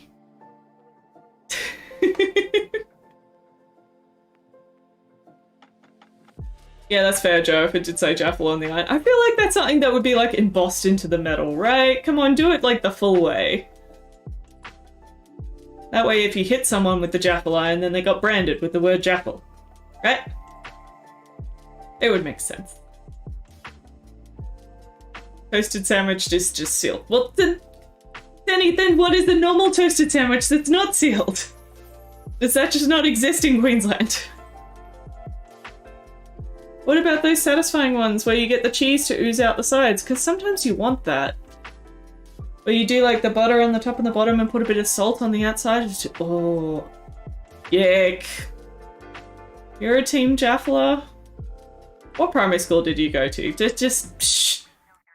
Although they probably couldn't say Breville because it was a licensed trademark or something. Maybe that's the case. They couldn't use the real word because they would have to pay to the company because they were selling things as business. Adelaide had simple words for things compared to Queensland. This is a weird chat tonight, Millie, but I'm down for it. Crispy cheese is yum, yeah, when it sort of comes out a little bit and it's just crispy on the edge. My favourite pancake at the Pancake Parlour was the Dormouse Cheese Pleaser, and that's just like crispy cheese on top of a pancake. It's brilliant, with a bit like blob of butter in the middle. Butter? Ice cream. I think it's butter. I'm pretty sure it's butter. Has the consistency of ice cream because it like melts over the pancake as it sits there. It's just, oh, now we're back to pancakes. Yes, crispy, crusty cheese. Although calling it crusty cheese sounds really gross. Crispy cheese is much better than crusty cheese, but it's kind of the same thing. Yeah. Cheese. So I know now to watch this stream back anytime I'm like hungry. And by the end of the stream, I'll know what dessert I feel like, right?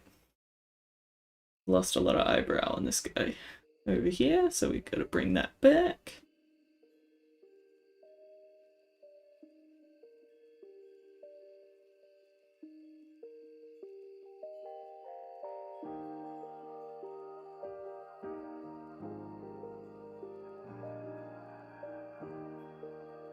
No, I'm not a baked bean breveler. My husband is. He likes the baked bean brevel. Isn't it like heinously molten? Like, because you're actually putting a liquid into it? A burger place that you used to frequent had a vegetarian burger that had a parmesan crisp layer. Oh, and the patty was just a block of deep fried cheese. Oh, that's intense. That is a lot of cheese. I'd be down for like a slab of like halloumi or something, but I don't know, deep fried cheese. That's a lot. Although I suppose it's like a croquette. Croquette patty. Oh, I don't know. I'm intrigued. Like that toasty place you took us to, the cheese toasty place, that was intense. That had a lot of cheese. It was an actual cheese toasty cafe that I think still is in Melbourne. Or at least I hope they are after COVID stuff. But it was like everything was just like cheese ooze coming out of the sandwiches. They were great. Oh, the baked bean sauce mostly gets absorbed into the bread. That makes sense. You'd want the toast cut bread for that, surely, because then that way you'd have more soakability. The sort of thing that could take out a lactose intolerant at 500 yards. Oh no, the cheese toasty place is gone. Oh no. That's sad. That's the thing, all those little boutique eateries in Melbourne are the ones I fear for most with COVID, because like most of them are only tiny little pop-up-y things anyway. Ugh.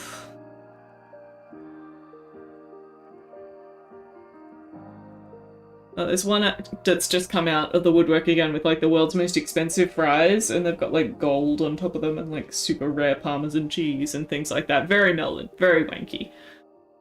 There's another toasty place in Paran Market. Nice. I know there's a toasty van, like a food truck that does toasties in a very good way as well, because they were at Fed Square once and I got one and it was amazing. Oh, it was so good, because that was when I went and saw that Pierce Brothers concert at like midnight or something, and I painted there, and then this toasty van like rocked up and they made a killing because they were the only food around because most things were closed at that time of night. They did very well. A roasted tomato and basil with a mozzarella type cheese patty. That sounds delicious. Like, I'm not really into tomato, but if it's just like tomato paste, basil, and mozzarella. Ooh. Yes, that's nice. Oh, now we're getting into fancy toasties. This is a vibe. Mealy, I hope you've gotten some of your work done, because I feel like we're being very distracting.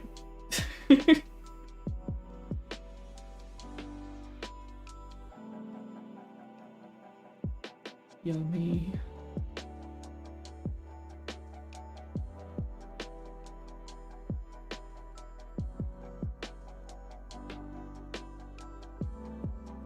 Now the hard part I'm finding is getting enough shadow into the face but keeping it light.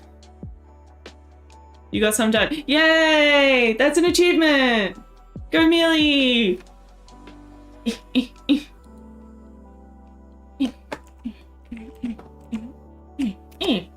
Yeah. I'm glad the company is nice as well.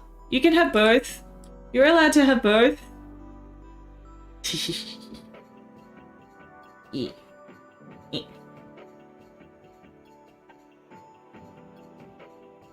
Yeah.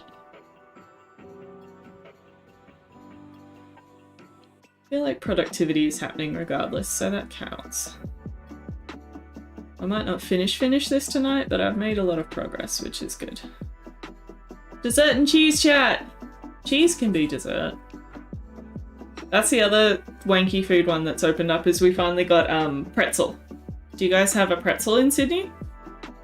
Their whole like motif is like everything's in baby pink, but they make dessert pretzels, like the big bread ones, and they make savory ones, and they make them all fresh on the spot. Like they're just sitting there playing with the dough, and then it goes straight in the oven when you order, which, oh, fresh pretzel is the best pretzel.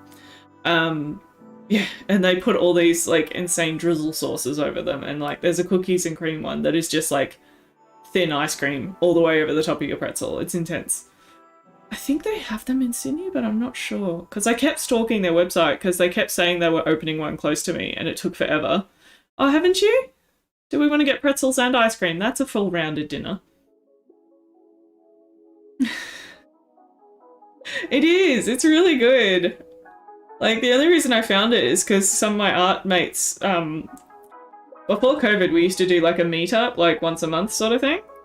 And one of the places we did the meetup had this pretzel place nearby, and I saw one of the others had a box for it, and I'm like, oh, where'd you get that? And they're like, I'll go around the corner, go here. And I'm like, okay. And then I went and I'm like, oh my god, I love this so much. And just the fact it's like fresh baked, the inside of the pretzel is like the best texture. It's like a fresh donut. It's just that amazing soft and fluffy, stretchy, delicious dough. Yeah. And I love like the rock salt that they use on proper pretzels, like the big ones. I don't know why little pretzels don't do it for me, but the big like bready ones do, because, you know, bread is amazing. Yeah.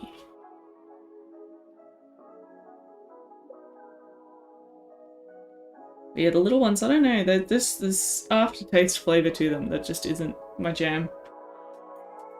But that's okay. Don't have to like everything.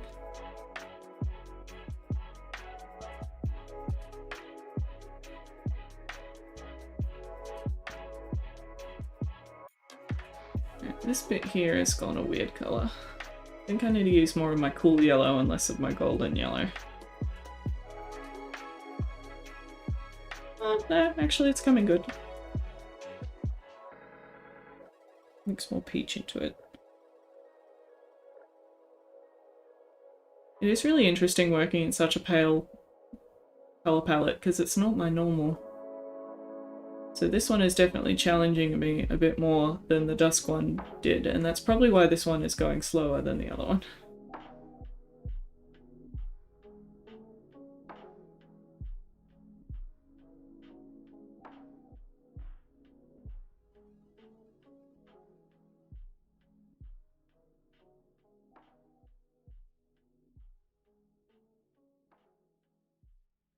Yeah.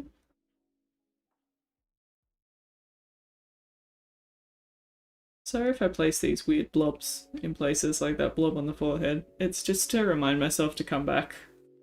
A lot of the time I'll plonk like a light colour or a dark colour and be all like, this whole area needs light, or this whole area needs dark, and it's just a way of reminding myself by having a super obvious blob that must be dealt with. Yeah.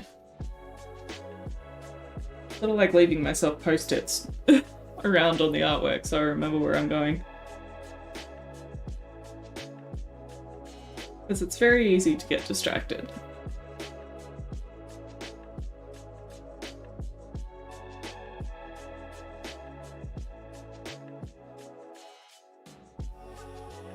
And not just by baked goods.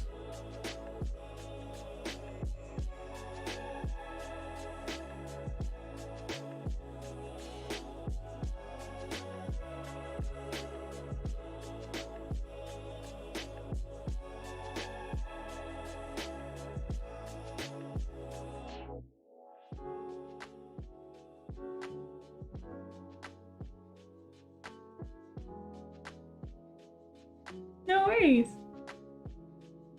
Oh, no worries, Joe. Have fun.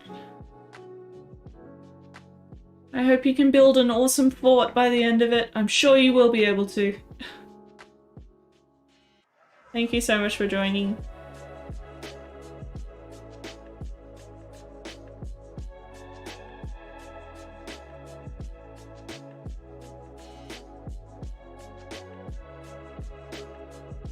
Where's that purple mix I had? That purple at the top, I think I've got to bring it across to the right a little bit. I do apologise, the light's very bright up there, so I know that's not the easiest for you to see. So I just need to bring it across a smidge past his head, and then I think the light clouds will make a lot more sense. I'm just using very, very thin paint here, so it's almost sort of streaking and showing bits of the blue through it that was already there. The very thin glaze, just to tint that sky a bit more purple. Lilac, lavender, whatever. Not really warming it up, but just making it a little bit darker tonally. A little bit of a lower value. Oof. Hope you guys can't hear my wrist cracking. That's unpleasant.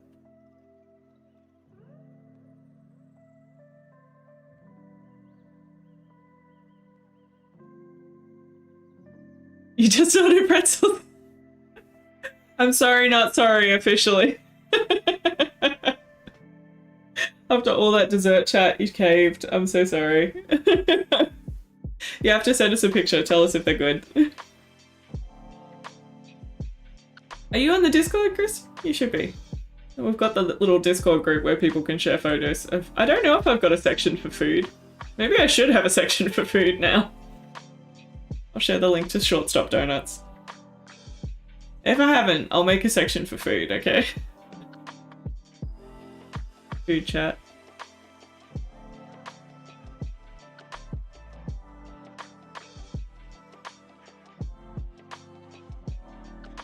There we go. How much nicer is that, having like a good band of clouds through his head? Yeah, I'm happier.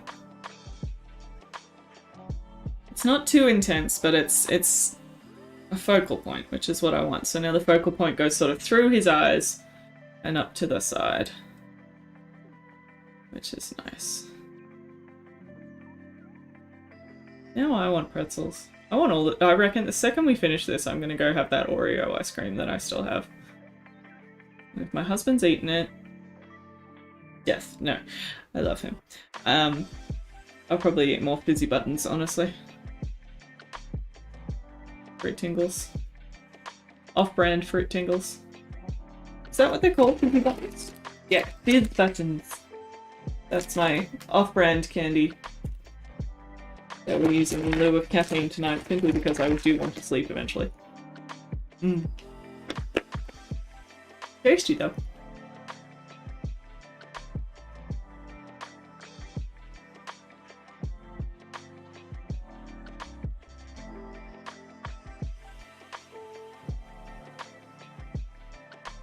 Clouds are just fun to paint. They're just so light and fun. Thank you, Sani. You guys make it the best stream. I'm sorry again this wasn't this morning the way it was meant to be, but this has been lovely hearing it from everyone this evening. On a Wednesday, which is a bit weird, but still good. I think I'll be back to normal schedule next week, which will be Thursday night, and then back to the Wednesday morning.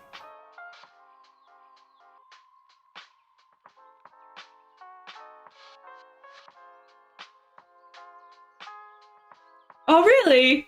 So am I thinking of the Shortstop Donuts literally 2 days and a year after we got them?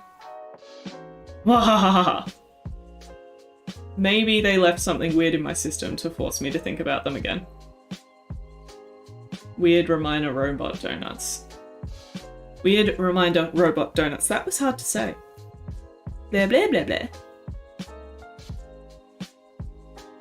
Yeah, I know. You're hard working all the time, Sunny. You be very hard working. I've got some American viewers who prefer the morning streams, so that's why I tend to do the both, because it works a bit better for their time zone. Yeah, I can't believe it's been a year since that lockdown last year. Time is a weird bitch, honestly.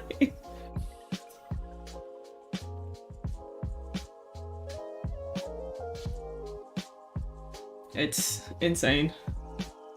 And didn't I post something to you or something like that where I was like, oh my god, this year's been insane in 2019 and we didn't even know? Yeah, you sent me that the other day. I wrote a card and I was like, 2019 has been such a year. Liz did not even know. I'm just twit. Yeah. Oh, I'm lovely to I love having you, Senny, anytime you're available to come on and chat. It's just lovely. You're not a corporate drone, you're a corporate bunny. In the best way. That's how that works, right? Keeping all these Twitch streamers going. Keeping me caffeinated, you're amazing. But if you ever need distraction from corporateness, we are all happy to oblige. No worries, Mealy, it's couch time. Completely understand. Thank you so much for coming. I will post a picture when I'm finished on the Discord of this one. So then it's all there. I'm sorry I haven't been updating my Instagram very much lately. I keep filming bits to make reels out of, and then I haven't edited anything because I keep having painting deadlines. So I've got like 9 posts or something that are like sitting there waiting to be edited.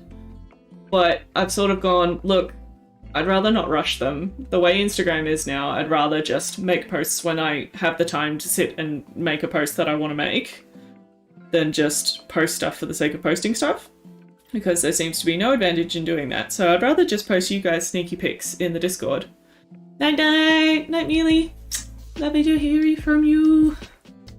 You have a good night. Yeah. Oh, that's what it was, a Christmas card. 2019 will live in infamy. I don't even remember 2019. It was so long ago. I remember bits of it. I remember the good bits. There were many good bits.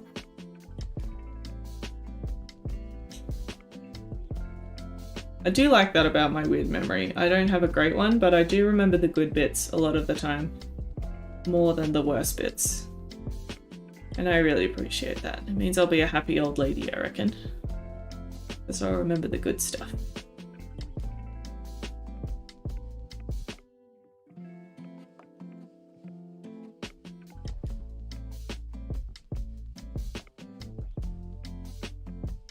Oh, he's definitely getting there. I'm enjoying playing with these clouds.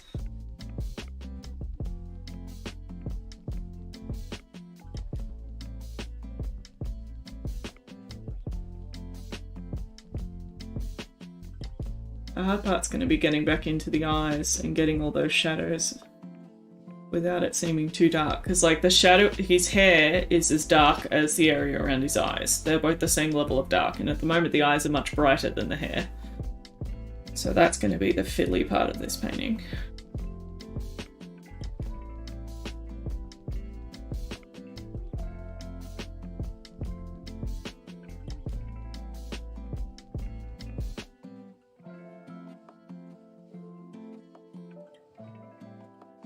A little bit darker for this cloud.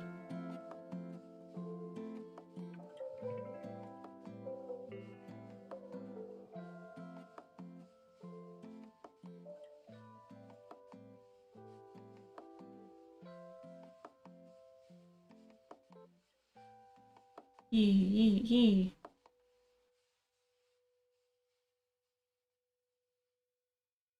Pink. Pink is just fun. It is a fun colour. I was that little kid who hated pink, and even now I don't really wear pink, but I love painting with pink. Pink and peach.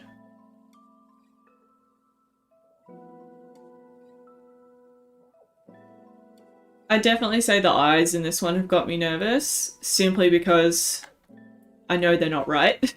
That's probably the bit that's getting me, is like, the more I look at them in the reference photo, the more I'm like, the eyes aren't right. They're not right. So that's why I'm trying to leave them till the last. Even if just to let the rest of the painting dry, so then if I paint the eyes and I don't like them, I can scrub them off and let it dry again. Because that's the thing, like, with oil paint, anytime you can leave it to dry for a session, that's like working in a safety layer for yourself. You can just let it sit and let it sort of chill out, and do the risky part when it's dry.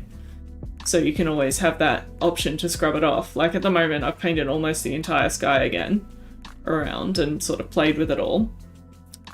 So if there was a bit of the sky I was nervous about, I wouldn't have that ability to scrub it, and it just makes sense. It would clash because it would be part of the old sky that I had on there that was a lot paler. Yeah, but it sort of changes painting to painting. Some paintings I love doing the eyes. Some paintings the lips get me. It really just depends on the model and the lighting, and there's usually something I'm more hesitant about, but that's because I'm a sucker for picking painting subjects that are difficult. Like that other big one I was working on with the transparent fabric. The fabric freaked me out for ages.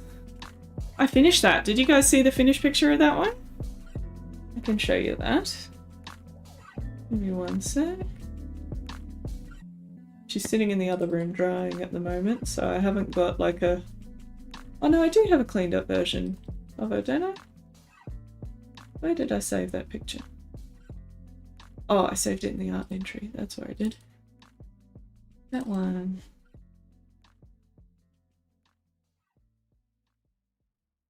There we go. Oh, sorry, my head's in the way. I finished her. That's the giant one that I was working on. She is utterly huge, but all this transparent fabric, that was the part that was freaking me out, because it's like yellow light on one side of the fabric, blue light on the other side of the fabric, and just this bit here where the skin was showing through freaked the heck out of me. So that one I left for ages. Oh, thank you, Yik. Yeah, so that one took me ages. Also the eyelashes, just because I knew I had to have everything else in place before I did the eyelashes last, because she had this white mascara on. It was definitely a bit sort of weird to do. That's the painting dimensionally.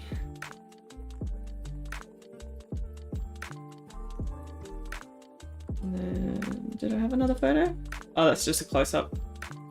I love this little bit of hair. That was my favourite part of the whole painting. It was this little bit of hair and the way to cast a shadow. I don't know why I loved it, but I did.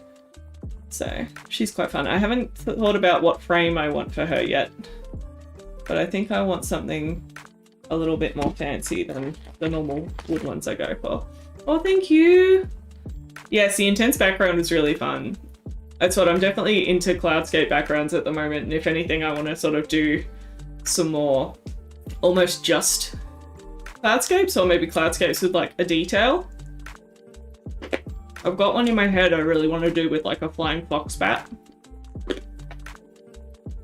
And I haven't done many animals in this style, so I think that would be really interesting.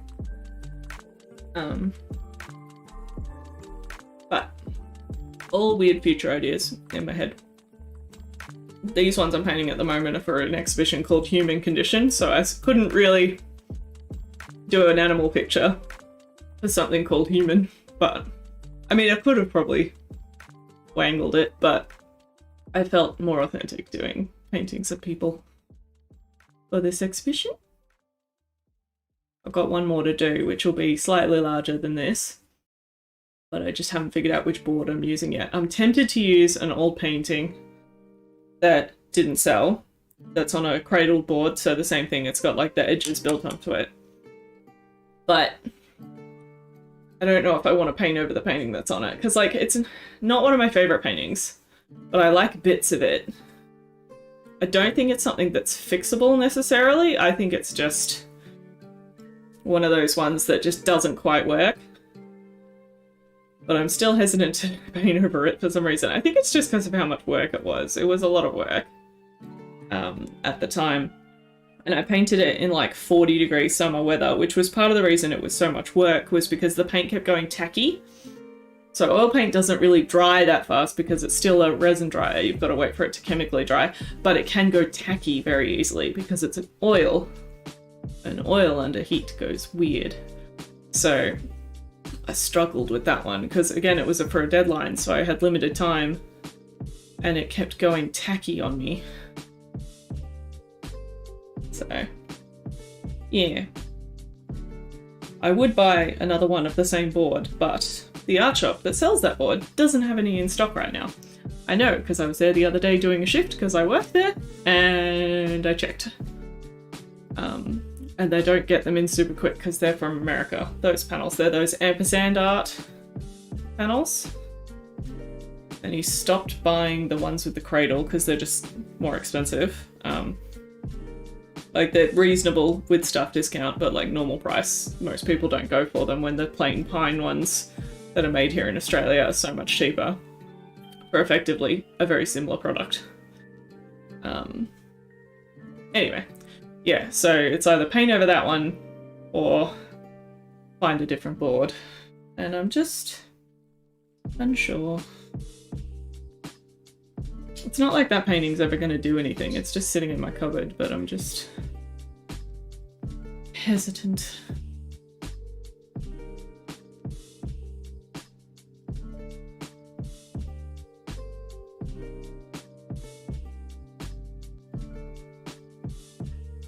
I had a big problem with like hoarding artworks that didn't work, and that's the problem. It's not like I want to sell them because I don't think that they're resolved necessarily, or like I've changed my mind on them. But at the same time, I don't want to throw them out. So they just end up sitting in the closet forever. And that's not a good use of storage space.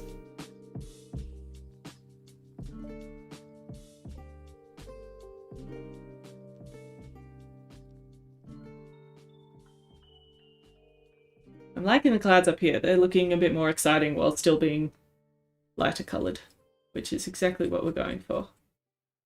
And they've got a bit of whoosh, like there's a bit of wind going through them. I like all of that. Yeah, I think that's it. If you spend time on something, even if it's not great, sometimes it's hard to throw away that labour. And like if I painted over it, it's not sort of like adding more labour on top of labour, and what if it still doesn't look good? My brain is very good at just taking me round and round in circles and not making a decision sometimes.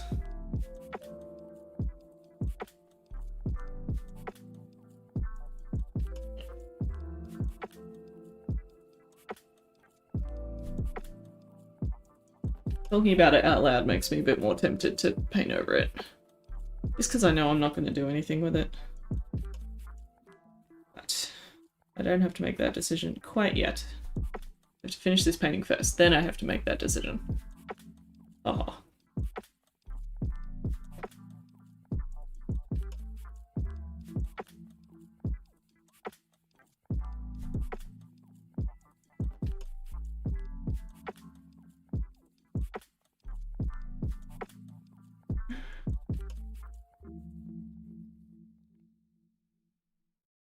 Okay.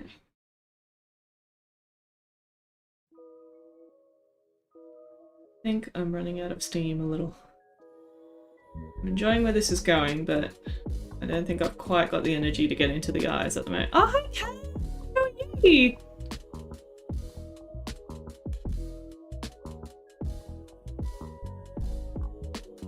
How are things? I say I run out of steam and then someone says hi and I've got it again! I've got energy again! How was your day today? Sorry again we didn't have morning stream today. Too many hectic errands, but I got them all done, more or less. So that was worth it. And then we've gotten some painting done tonight, so that's also good.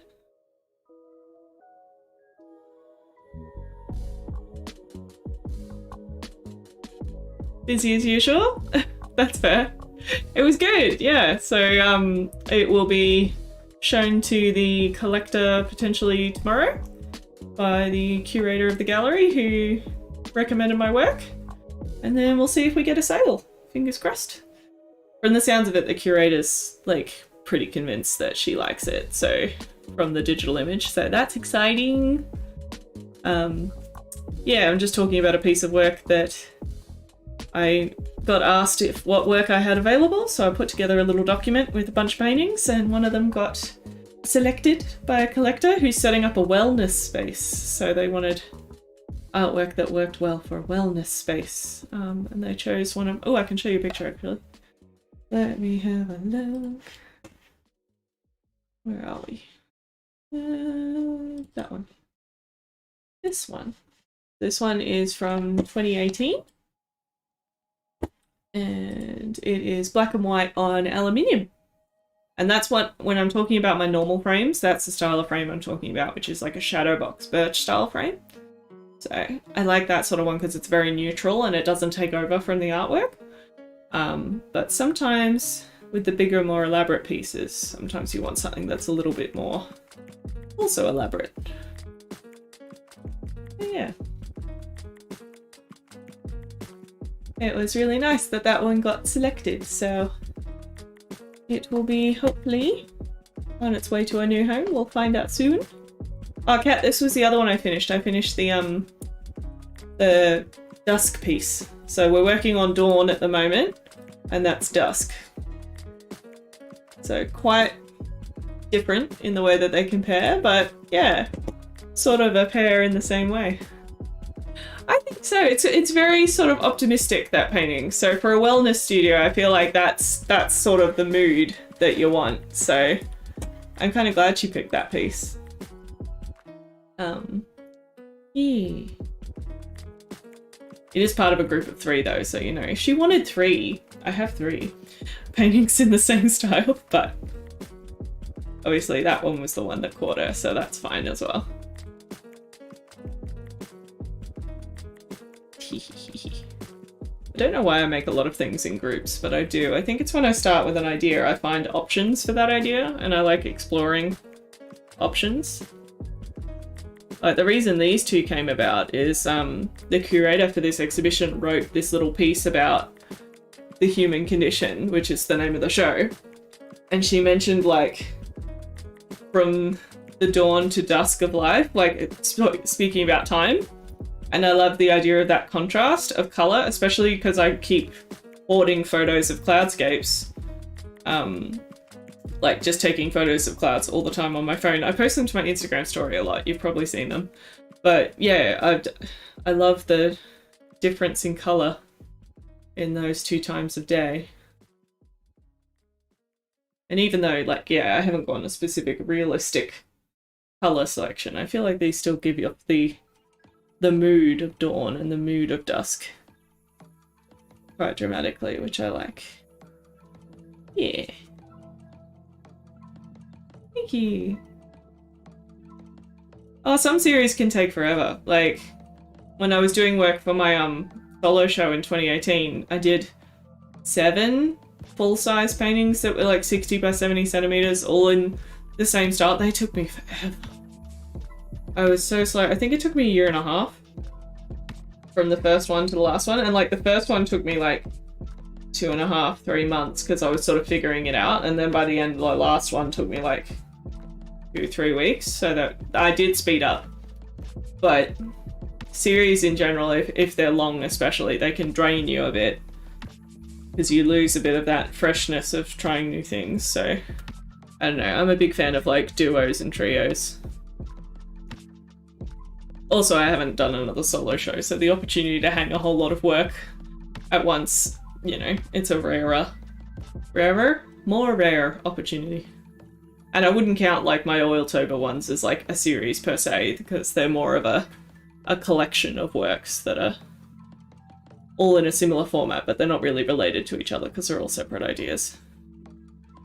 I was saying earlier, I'm really excited for Oiltober this year because I've ordered my paper, and I'm going to do the same prompt theme as last year, where all my followers and YouTube livestream friends and Discord friends, they can all submit ideas for prompts, and then I just pull them out of a hat every day. So we're going to do that again. Oh my god, Dee! Hey! How are you? Dee, we've been talking about donuts most of tonight, and I blame you entirely. Mainly because we forgot where those magical donuts from last year came from, and then Yik and Mealy figured it out that they're from Shortstop, and then we started talking about every dessert under the sun for about 3 hours. How was your haircut? Do you feel nice and clean and fresh and crisp and pretty? I'm sure you're pretty. Yeah, but you know, the donut talk was sponsored by you in a way, because you started the donuts about this time last year. The Shortstop one specifically, so there you go. Sponsored donut talk and didn't even know it. Because you're magical like that. Shortstop crawler melts. But yeah, how was haircut? Do you feel pretty? I hope you do.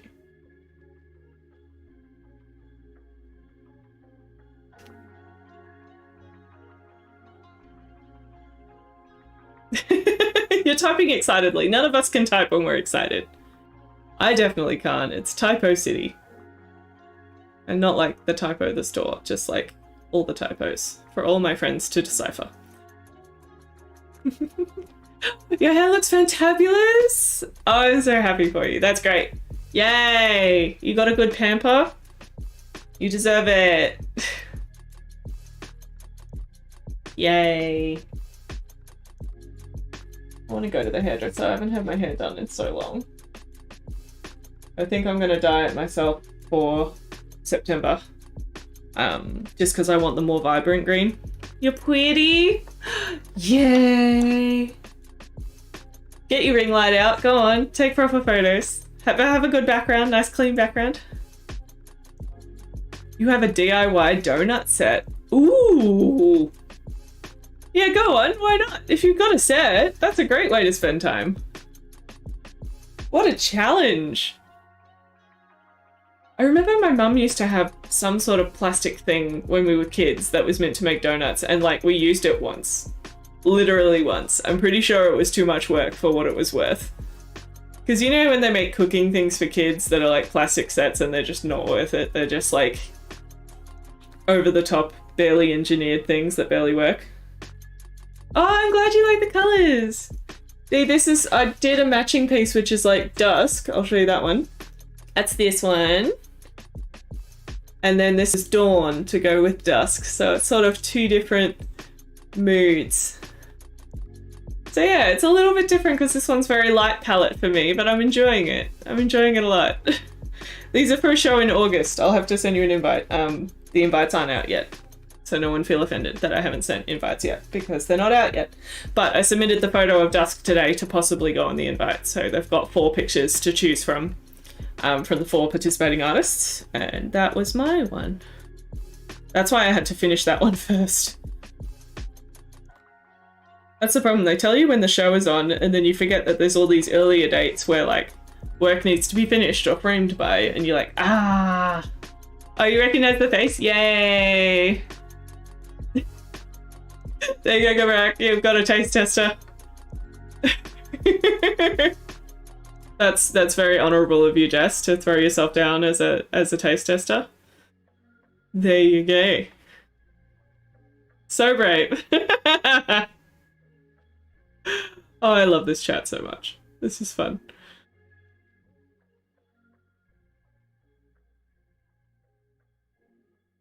I feel like I just put a mustache on his chin. I'm just trying to do shadow, I promise, not a weird chin stash. I wonder if that's ever been a beard fashion. It's just 2 strips on the chin. I'm sure it has been. Beard fashion is a thing.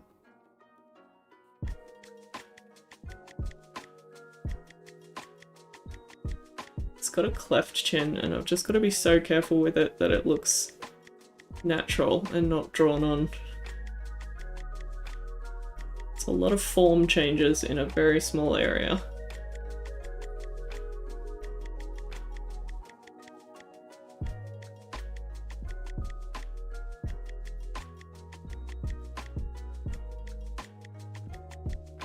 Yes, just a simple cafe and walkies. Let's just do something simple outside the house. Okay? Even just like a dog walk.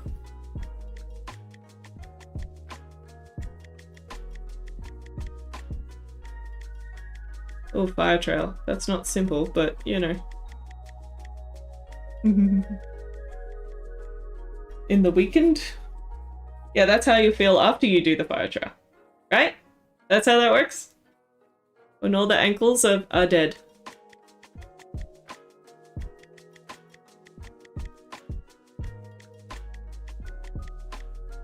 Yes! Yes, correct. So, Jess, Yik, and Dee I know in real life. Who else was here? Joe I knew in real life.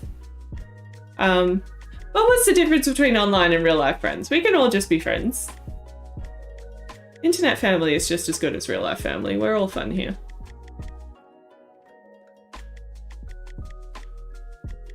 I am very thankful I have lovely, supportive, real-life friends who come to my streams, as well as my fun internet friends and artist friends and all the friends. Seriously, I appreciate so much that you guys come and hang out with me. This is lovely. I never knew when I started live streaming how much I would enjoy it just for this, just for chatting bullshit with friends. Well, hopefully one day the world will open up again a bit. Hopefully. It's not looking great right now, but, you know, there's the future. We don't know when robots are going to happen. Maybe when robots happen, travel will happen again. Who knows? Oh, his chin is too bright. How do I darken it without darkening it?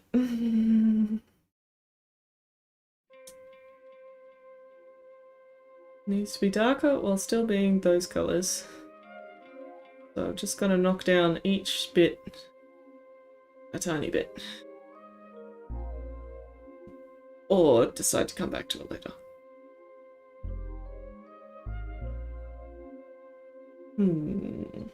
Pretzels! Congrats! They arrived! This is real life and fantasy, it gets both. It's great like that.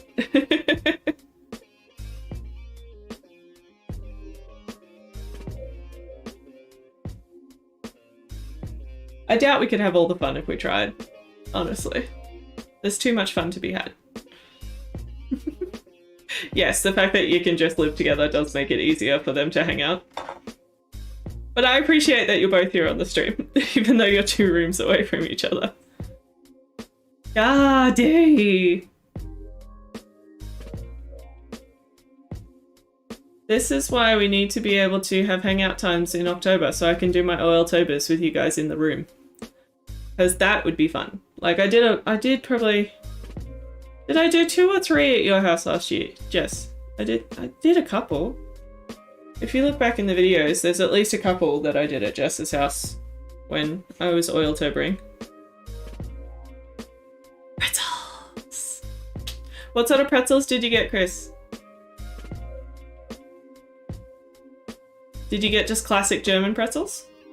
I know, Dee, I'm already planning for Oiltober. I've ordered my paper. I've got slightly different paper coming this year. Including a special surprise, which I will tell you about when I get the paper. I will do a reveal, which will be awesome. And then what else have I done? I'm going to do the same theme as last year where everyone gets to suggest the prompts, which will be excited. And yes, I don't know what's happened this year. It feels like I did Oiltober about 5 months ago, like maybe even 4 months ago. I feel like that's how long it's been since I did Oiltober, but I'm already planning for it. Because it's what, like 2 months away.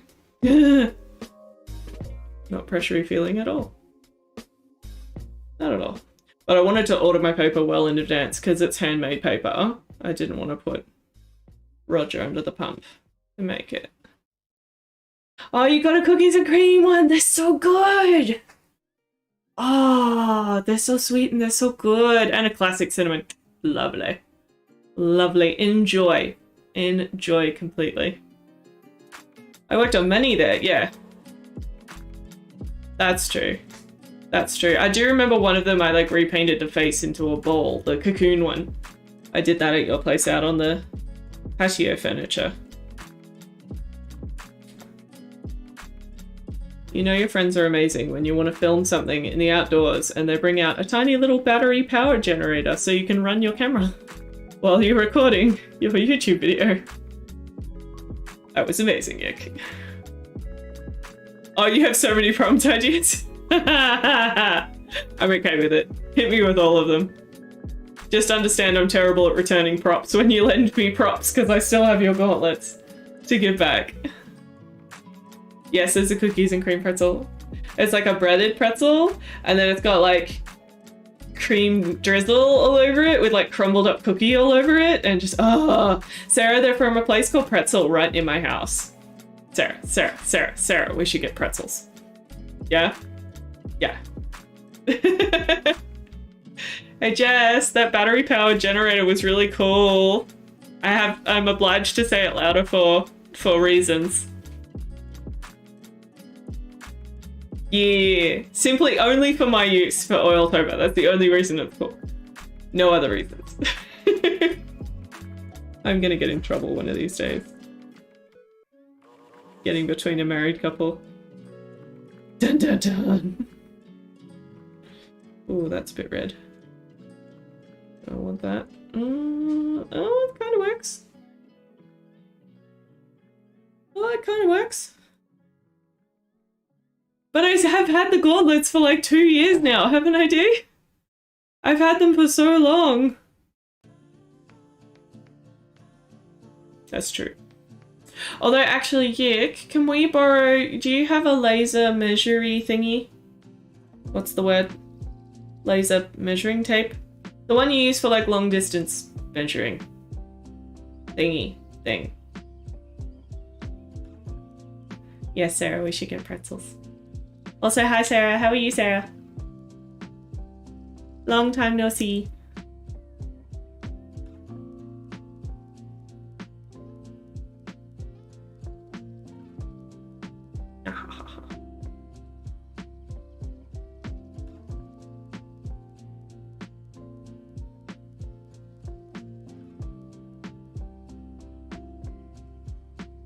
Yeah, I do want to do more pieces like that. That's why I'm excited this Oiltober. Now that people get the gist a bit more than last year. So last year was the first year we did the people can submit their own prompts, and I think some people were still a bit weirded out as to how that worked. So now that we've done it once, if you're not sure, go look at my Oiltober videos from 2020. You can see how it works. Then when prompts open, which I think I'm going to open them... Should I open them for a whole month? Because that's like a long time. But I could open them for most of September.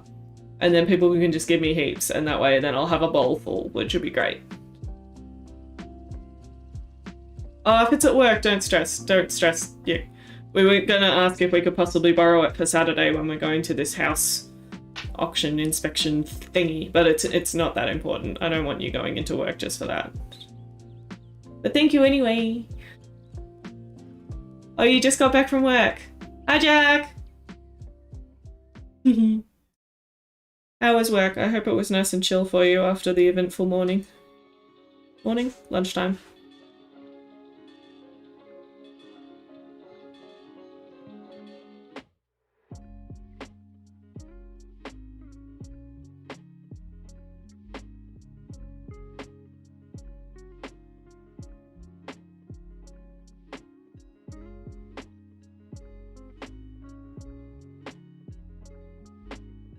Oh, you have another skull and faux fur. Oh.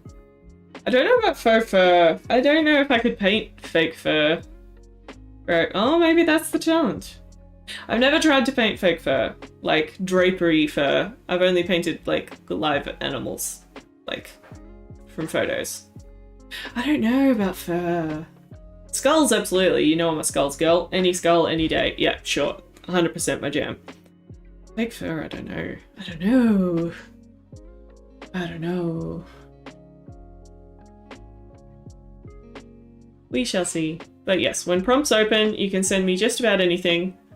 I don't think there were any prompts I threw out. I think there was only one prompt that I tried to paint and absolutely hated it and ended up doing another piece instead. Last year. And it was just because, like, I wasn't the artist for that prompt. That prompt was for another artist who works in a very different style, who's not me. And I couldn't figure out a way to make it me. Oh, that one! The one that you, like, have... It's not like a cape, but it's like a cover. Yeah, I get what you mean. I'm glad. That's what this is, dude. It so surprised me how much live streaming is just this lovely hangout with friends while I paint. It really reminds me of like uni days when we used to all hang out in the studios. Because yeah, when I started live streaming, I thought it was a lot more performative, but actually I feel a lot more comfortable just hanging out with you all. Like, I'm absolutely happy to answer art questions anytime anyone has them. Not a problem, but it feels a lot more chill and casual than presentery. Because, like, I've done some actual in-person art demonstrations, and they're always a bit more pressury, because that is, like, halfway between a lecture and a performance. Like, I've got to be prepared, and I've got to sit here and present, and this is more hangout, which is so lovely. It is a lovely, chill vibe, and I very much appreciate all of you for being here. Oh, that's cool. So if it's small, that should be easy to sort of drape. Intriguing. But you know, I don't know if it'll come up when I do the prompts. This is the thing, if I get lots and lots of prompts, only 31 are going to come out. So the risk factors are going to be a thing now. So I think last year I had 60 prompts or 50, something like that. I had more than every single prompt, but I didn't have enough to go around twice. Which I thought was reasonable considering it was, yeah, the first time I'd done it like that. But because I think the time before that I used the official Inktober prompts. But I prefer it this way, it's more fun. I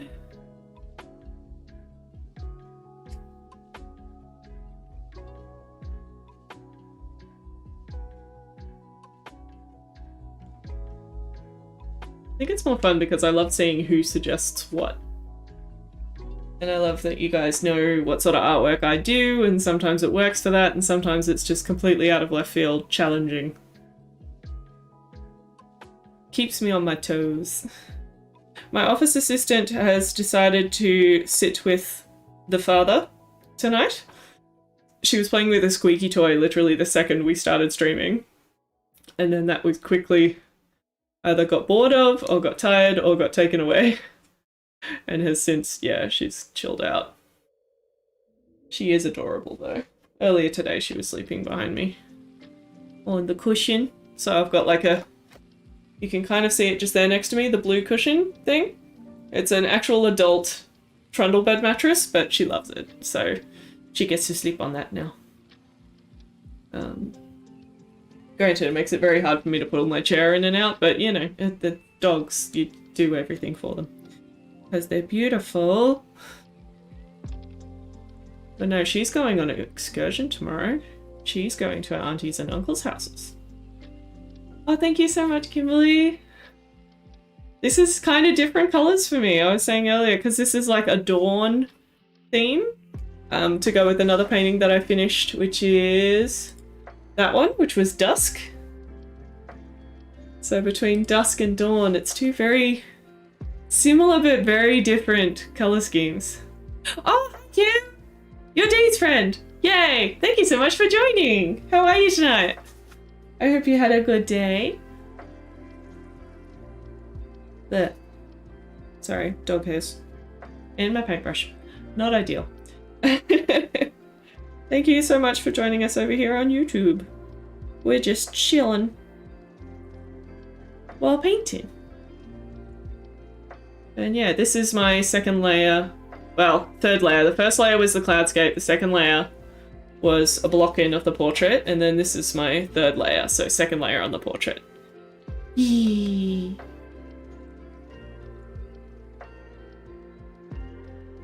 Welcome, welcome.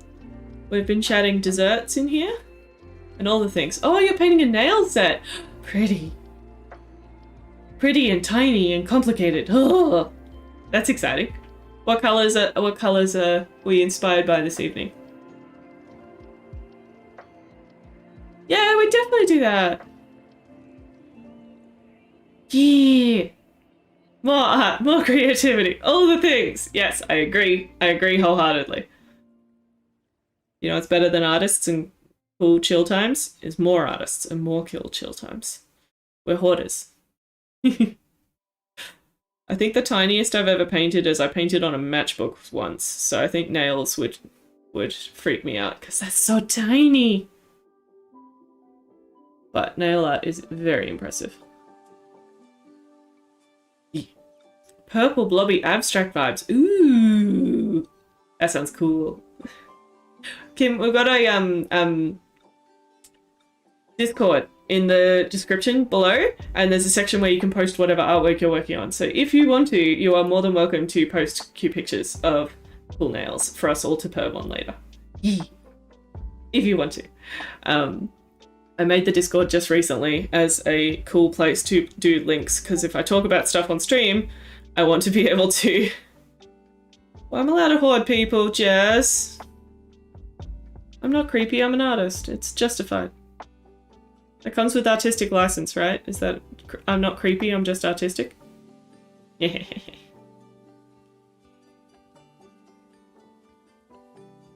But yeah, the Discord's just basically a place where I can keep all the links together. So it's been quite handy, because I'm a frazzle brain, and sometimes it's handy to have everything in one spot. Yay! Thank you for joining the Discord! And you can even post like your TikToks in there if you want. I don't mind, honestly. Whatever anyone's working on, I love to see what everyone's working on. You're working on a Hulk digital artwork! Oh, that's cool! I love the Hulk. Yeah, that's fair. That's fair. If you've already doled out a Spider-Man, you know, you're in the Marvel territory now. Does that make you the cool auntie who's responsible for superheroes now? That's the cool genre you've fallen into of amazing creative auntie with superheroes?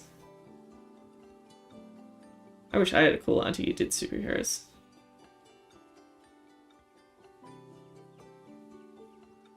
Although I suppose in a way I am now an auntie, so maybe I could be that cool auntie to my nephew.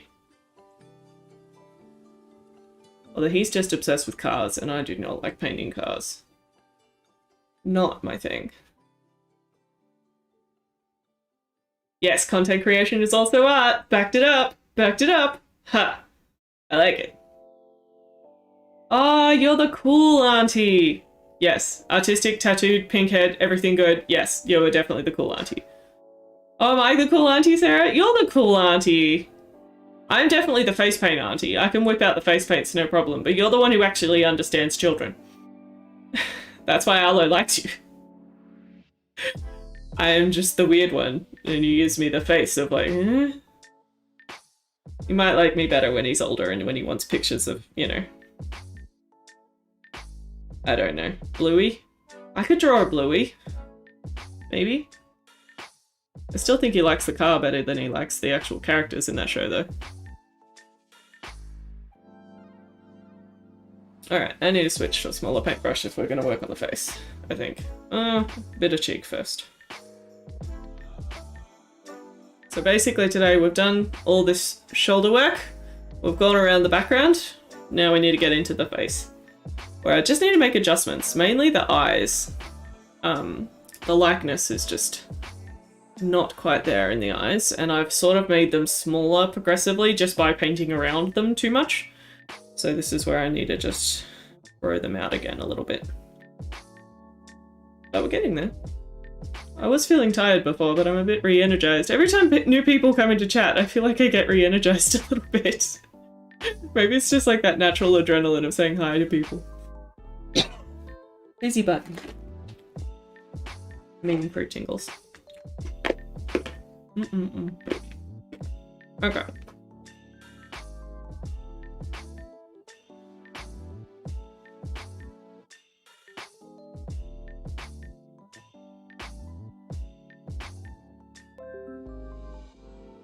Ta-da!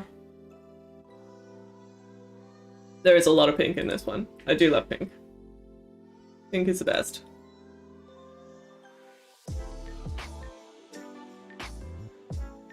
Oh, you work in IT? Well, digital art counts as IT and artistic, right? It totally counts. This is very cotton candy vibes. I was thinking like rainbow ice cream earlier, but it is very cotton candy as well. Like that mixed bag where they have the 4 colors. Wow. Oh, not a worry, Cat. You have a lovely day. Enjoy the daytime where you are. Thank you so much for joining for a bit. It was lovely to see you. Yee. We're a big arty mob over here. We like all the arts and the crafts. Definitely the crafts as well. We've got a lot of crafty kids. Which you might see in the Discord. We've been chatting cross-stitch earlier tonight. And things like that. I know a lot of people who do really cool knitting and yarn stuff. Lots of cool crafty kids. Oh, rainbow paddle pops, yes. I never understood them calling them caramel flavored. Rainbow paddle pops are a flavor to themselves. They are not some other flavor that is rainbow colored. It does not make sense to me. I don't taste caramel when I eat it. I taste rainbow. Weird like that. Paddle pop and art streams from now on. Fair enough.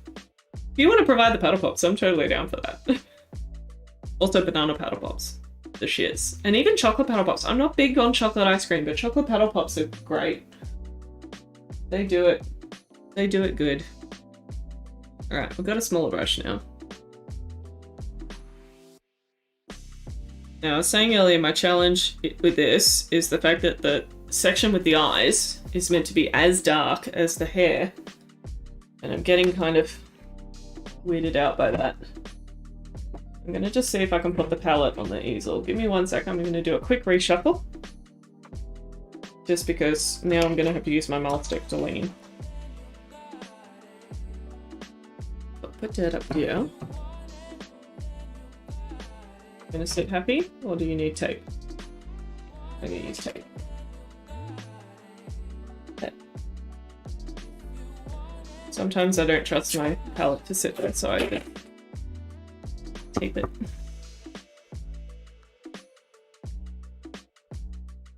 There we go. Alright, I trust you better now. This. Let me just angle a little bit more. There you go. Everyone can still see okay? Should I zoom in a bit more? Let's zoom in a bit more. Oh, wrong way.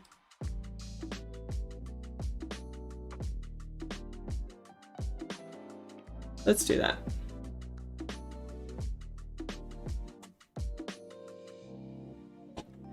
Yes, absolutely. I'm always down for crafternoon.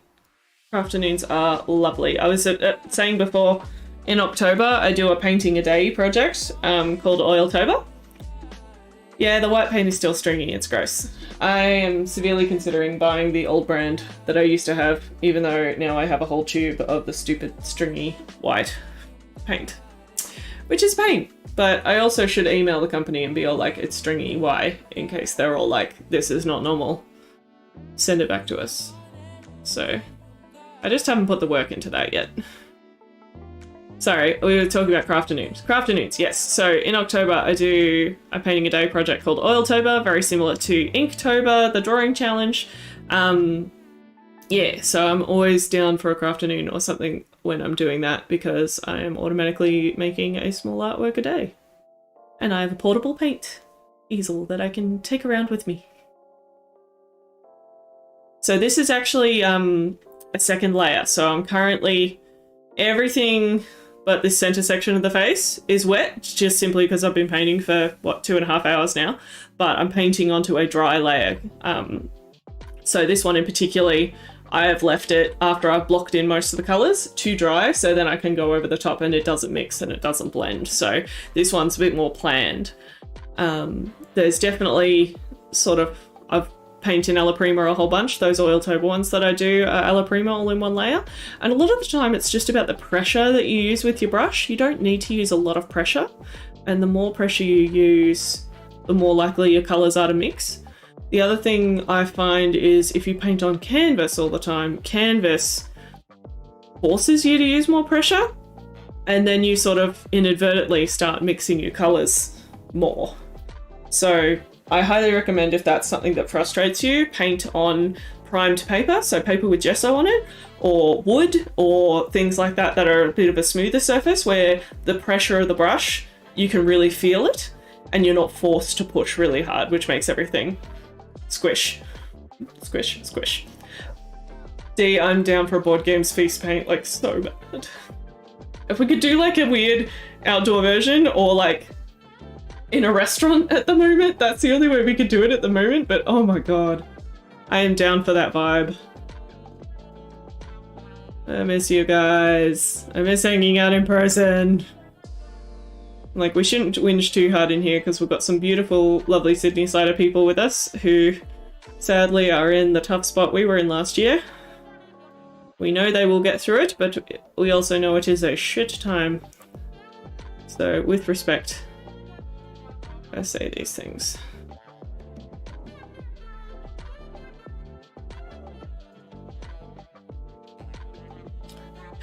Wood in general, pretty much anything, but I normally do like timber or birch because they're the easiest ones. If you paint on MDF, sadly it's not archival and it's more susceptible to mold and moisture issues. So as much as it's really cheap, I'd sort of say spend the extra buck to get timber. And just, yeah, even the little wood panels you can get from the art shop are great. All you need to do is smother the whole thing in gesso, and then it's primed and perfect to go, because gesso is basically sealing it down, so that way then you can, you know, paint without all the oil from your paint absorbing into the wood. You want it to be sealed from moisture, and then all your paint goes on the nice primed gesso calcium carbonate surface, which grips onto it perfectly. We'll enjoy it a bit, but, you know, with respect. Senny, we still love you guys. Even with the Melbourne-Sydney rivalry, we still love you guys. And I feel for you at the moment, because I don't know, it's this weird thing. You don't want anyone else to go through it, but now it's like, you guys, yeah, you understand how shit a year we had last year, unfortunately. Which is something we didn't want you to experience, but this is just the way the cookie crumbled. Or the pretzel fell apart.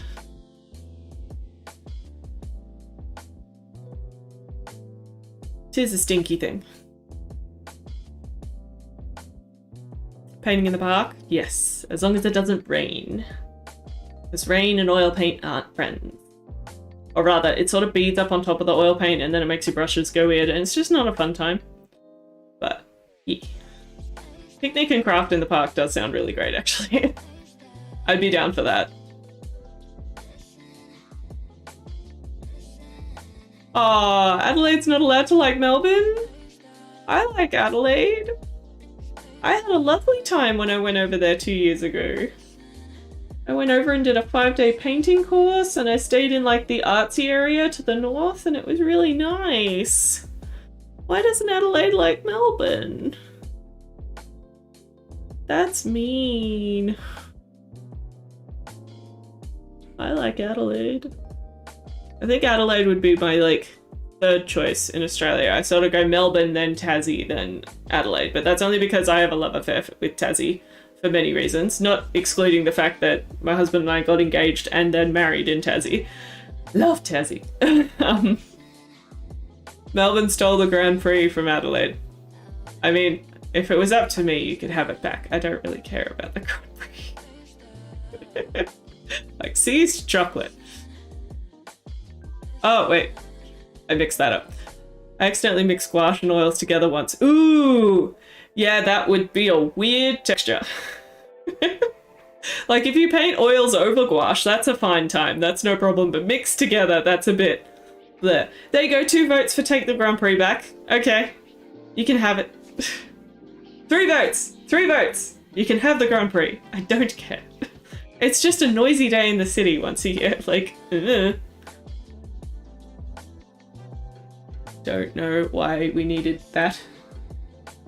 It's the same as like the Australian Open this year was such a kerfuffle. We didn't need that this year. I understand why they want to do it, but they could have waited another year. For safety, etc.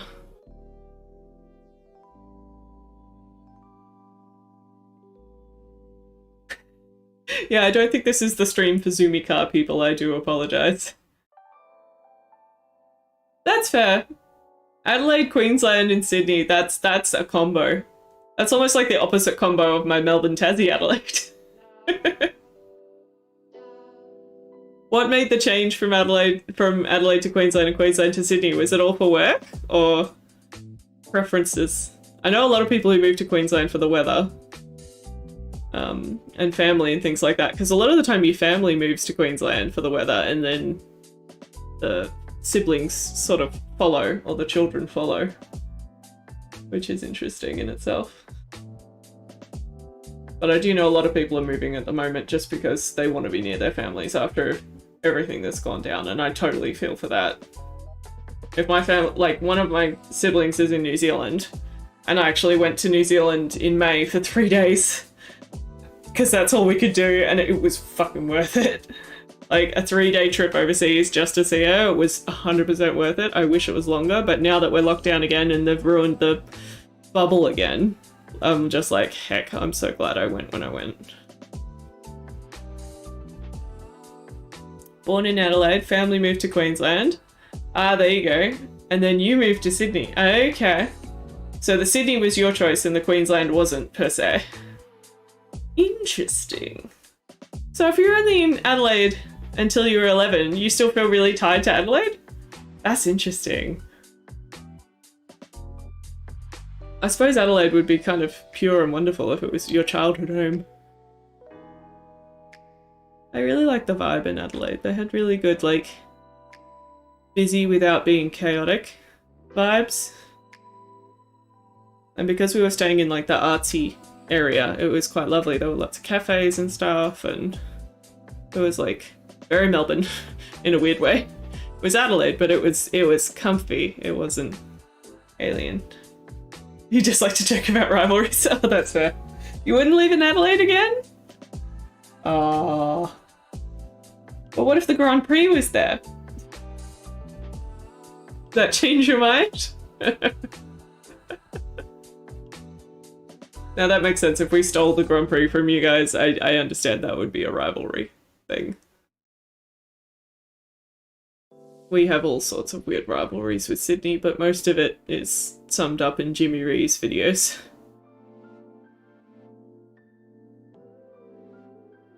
Oh, okay, so you get to go visits and stuff. That's nice.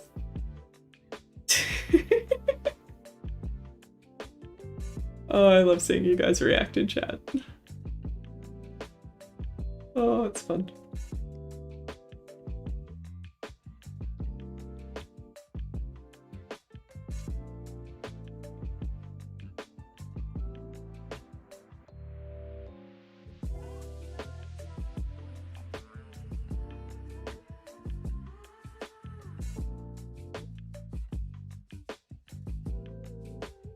I love Jimmy Ree's videos so much. I feel like they've brought Australia together in this, like, amazing sarcastic way, because the way he treats all the different states and they've all got a character. I'm just like, and my sister-in-law actually bought the wanker coffee cups so we can all have wanker coffee cups.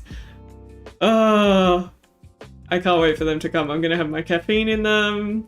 I'll have to bring it on stream when I get it. I can't wait. They're gonna be great. Oh, I made his eye a little bit short there. We'll fix that. Yeah. No, talk about someone who reinvented themselves after a kids show. Jimmy Giggle. It'll always be Jimmy Giggle in my head, but I'm getting better at saying Jimmy Rees out loud.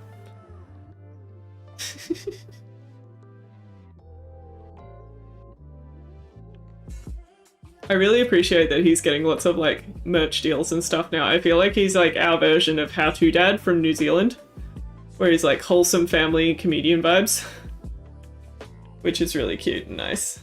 We need more like wholesome male role models, I think.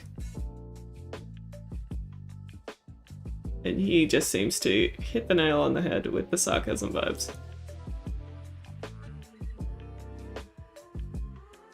I'm starting to like this eye a lot better. It's definitely darker the way it needed to be, which is good. But now I've got to make it... The nose is sort of doing weird things now. I've got to figure that out in between. I've also got to darken the white of the eye, because the white of the eye is way too bright. Oh, thank you, Kim, so much for subscribing to the channel! I just noticed that on my sidebar. Thank you! Happy to have you. Yeah, Jimmy Rees is the kind of comedian the world needs right now. Like, unproblematic, sarcastic, wholesome kind of vibes. Although it's sad he had to stop doing his Olympics videos because he kept getting taken down for using Olympics footage. Which is kind of stinky, but that happens. God, the amount of people in my life who have said Pfizer that way. You can just tell how perversive the comedy has been and, like, landed at exactly the right time. It's like, oh, did you get the AZ, darling? Or did you get the Pfizer? Brilliant.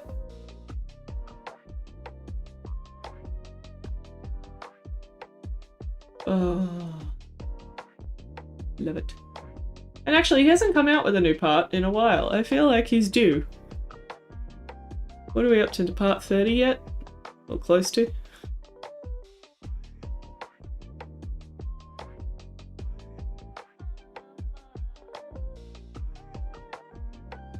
Yeah, those little bits of blue on the edge of the eye are the best. I like them. Okay, we like them. Fuzz that out, fuzz that out.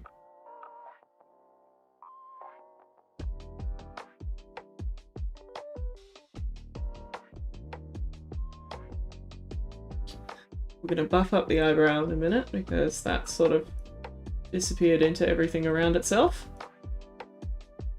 This is the thing with skin, because they're so sort of large, flat forms, I often find that they'll encroach on other detail areas, and then I've just got to come back with those areas after the skin has gone down. That's why a lot of the time you'll see in my paintings, I sort of paint people that don't have eyebrows and don't have eyelashes right until the last minute. Because that all goes on top of the skin, and I spend so long that I'm running out of talk, guys. I might have to call this soon. We're almost to 3 hours. But I can feel my throat being all like, no more talky. There. But yes, that's why a lot of the time I sort of spend heaps of time crafting the skin, and then I place the hair over the top. Kind of like you were making a prosthetic or something. You've got to make sure the skin's all finalized first. Word things are hard. How do you corporate words the things all day long? I don't know, Senny. Super talented your brain must be to corporate the words in sensible ways. At least the only times I have to words is like here, artist statements, and emails. And I don't send half as many emails as you probably do. Bleh.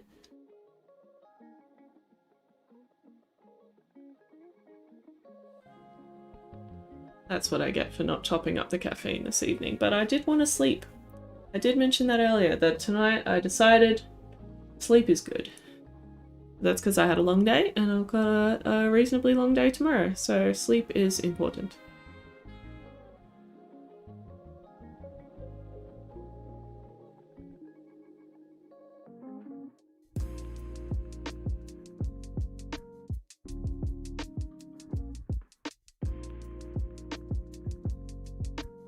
You hate corporate speak?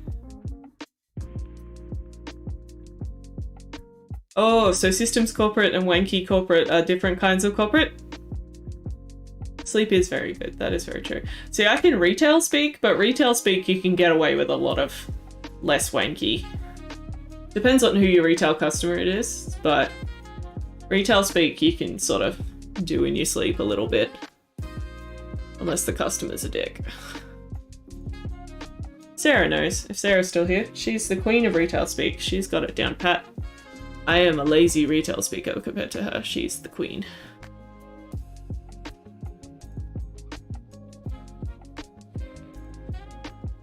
But corporate speak is a whole nother level. I sort of got close to corporate graphic design and then it was not for me, so I stuck with small business graphic design when I was doing that jam. Because yeah, working in giant teams on big projects to very tight deadlines to very vague instructions was less my jam. And in small business you can talk directly to the source and force them to communicate with you. Flee the corporate. That's fair. You probably experienced a very different corporate, so speaking to one coworker to another would probably be a great divide of language. I think I'm liking this eye better. It's getting there. It's getting there. Slowly. Slowly being more careful about my choices, which is good, because then I don't have to repaint the same areas again and again and again.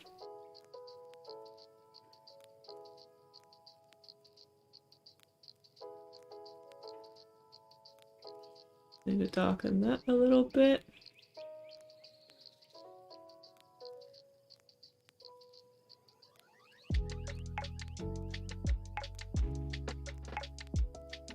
Oh, hi, another kind of drawing, you're back.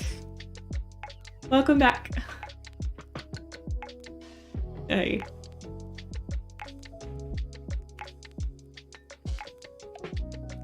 We're still going. Oh yeah, trusting the process is a special skill. I don't always have it. Some days I do, and some days I don't. This one, the fact that I've just finished the last painting, I have more faith, which is good. But after this, I've got to start another bigger piece to go with these two, and I'm already a bit dubious about it because I don't have a clear direction where I want to go. No worries, Sandy. Thank you so much for joining us. You have a lovely evening, and we will see you next time. But I hope the corporate world is nice to you for the next 2 days, and then you get a beautiful weekend to have beautiful strolls outside and do all the good stuff that you want to do during lockdown. Yeah. Yeah. But don't forget that vitamin D.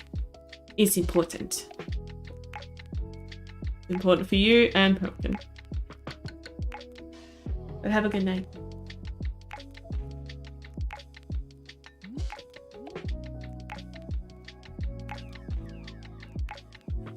Where do I want to put this? There.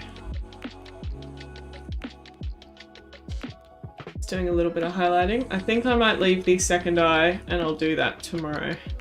And the nose and the lips. So I'm gonna call myself 3/4. Oh, you love a little highlight. It's just nice.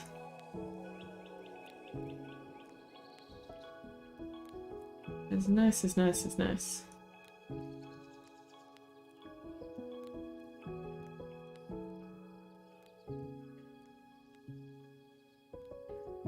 Yeah. Yeah, like that. Little highlight under the eye. Yeah. And see, that eye's staring at me now a lot more convincingly than the other eye. So it will be bringing the other eye up to the same level will be the next thing. And then it will all hopefully be talking to itself a bit better. More harmonious. That's the words. It will all be a bit more harmonious when we get there. But we're definitely getting there. We've made so much progress tonight. Thank you guys so much for joining me. I'm just gonna add one little highlight of blue, and then I think I'll call it. Yeah. Yeah. Alright. I'm gonna finish this guy up probably, if not tomorrow, the next time. Thank you. I like this eye a lot, actually. And I will post a picture when it's finished on the Discord. Yeah. And then start this third piece, and then I might actually edit some of the billions of reels that I've been filming and YouTube videos. So I'm hoping this weekend I can put out a YouTube video. If not, next week I might put out 2 is the plan. But I'll definitely be here next Thursday night, 8 PM Australian Eastern Standard Time for another stream. So thank you so much. Let's go back over to... Hey! Thank you all for joining me so much. This has been a really fun stream. Dessert chat was delicious. I am tired now, so I do still feel like that Oreo ice cream. I might head that way, or I might just go to bed and save it for tomorrow. I'm unsure. But it's been super lovely having you all here, and I'm always so productive when we get to chat and hang out. So thank you. You all have a lovely night. And I will see you next time. Take care of yourselves, okay? Be kind. I love you. Good night.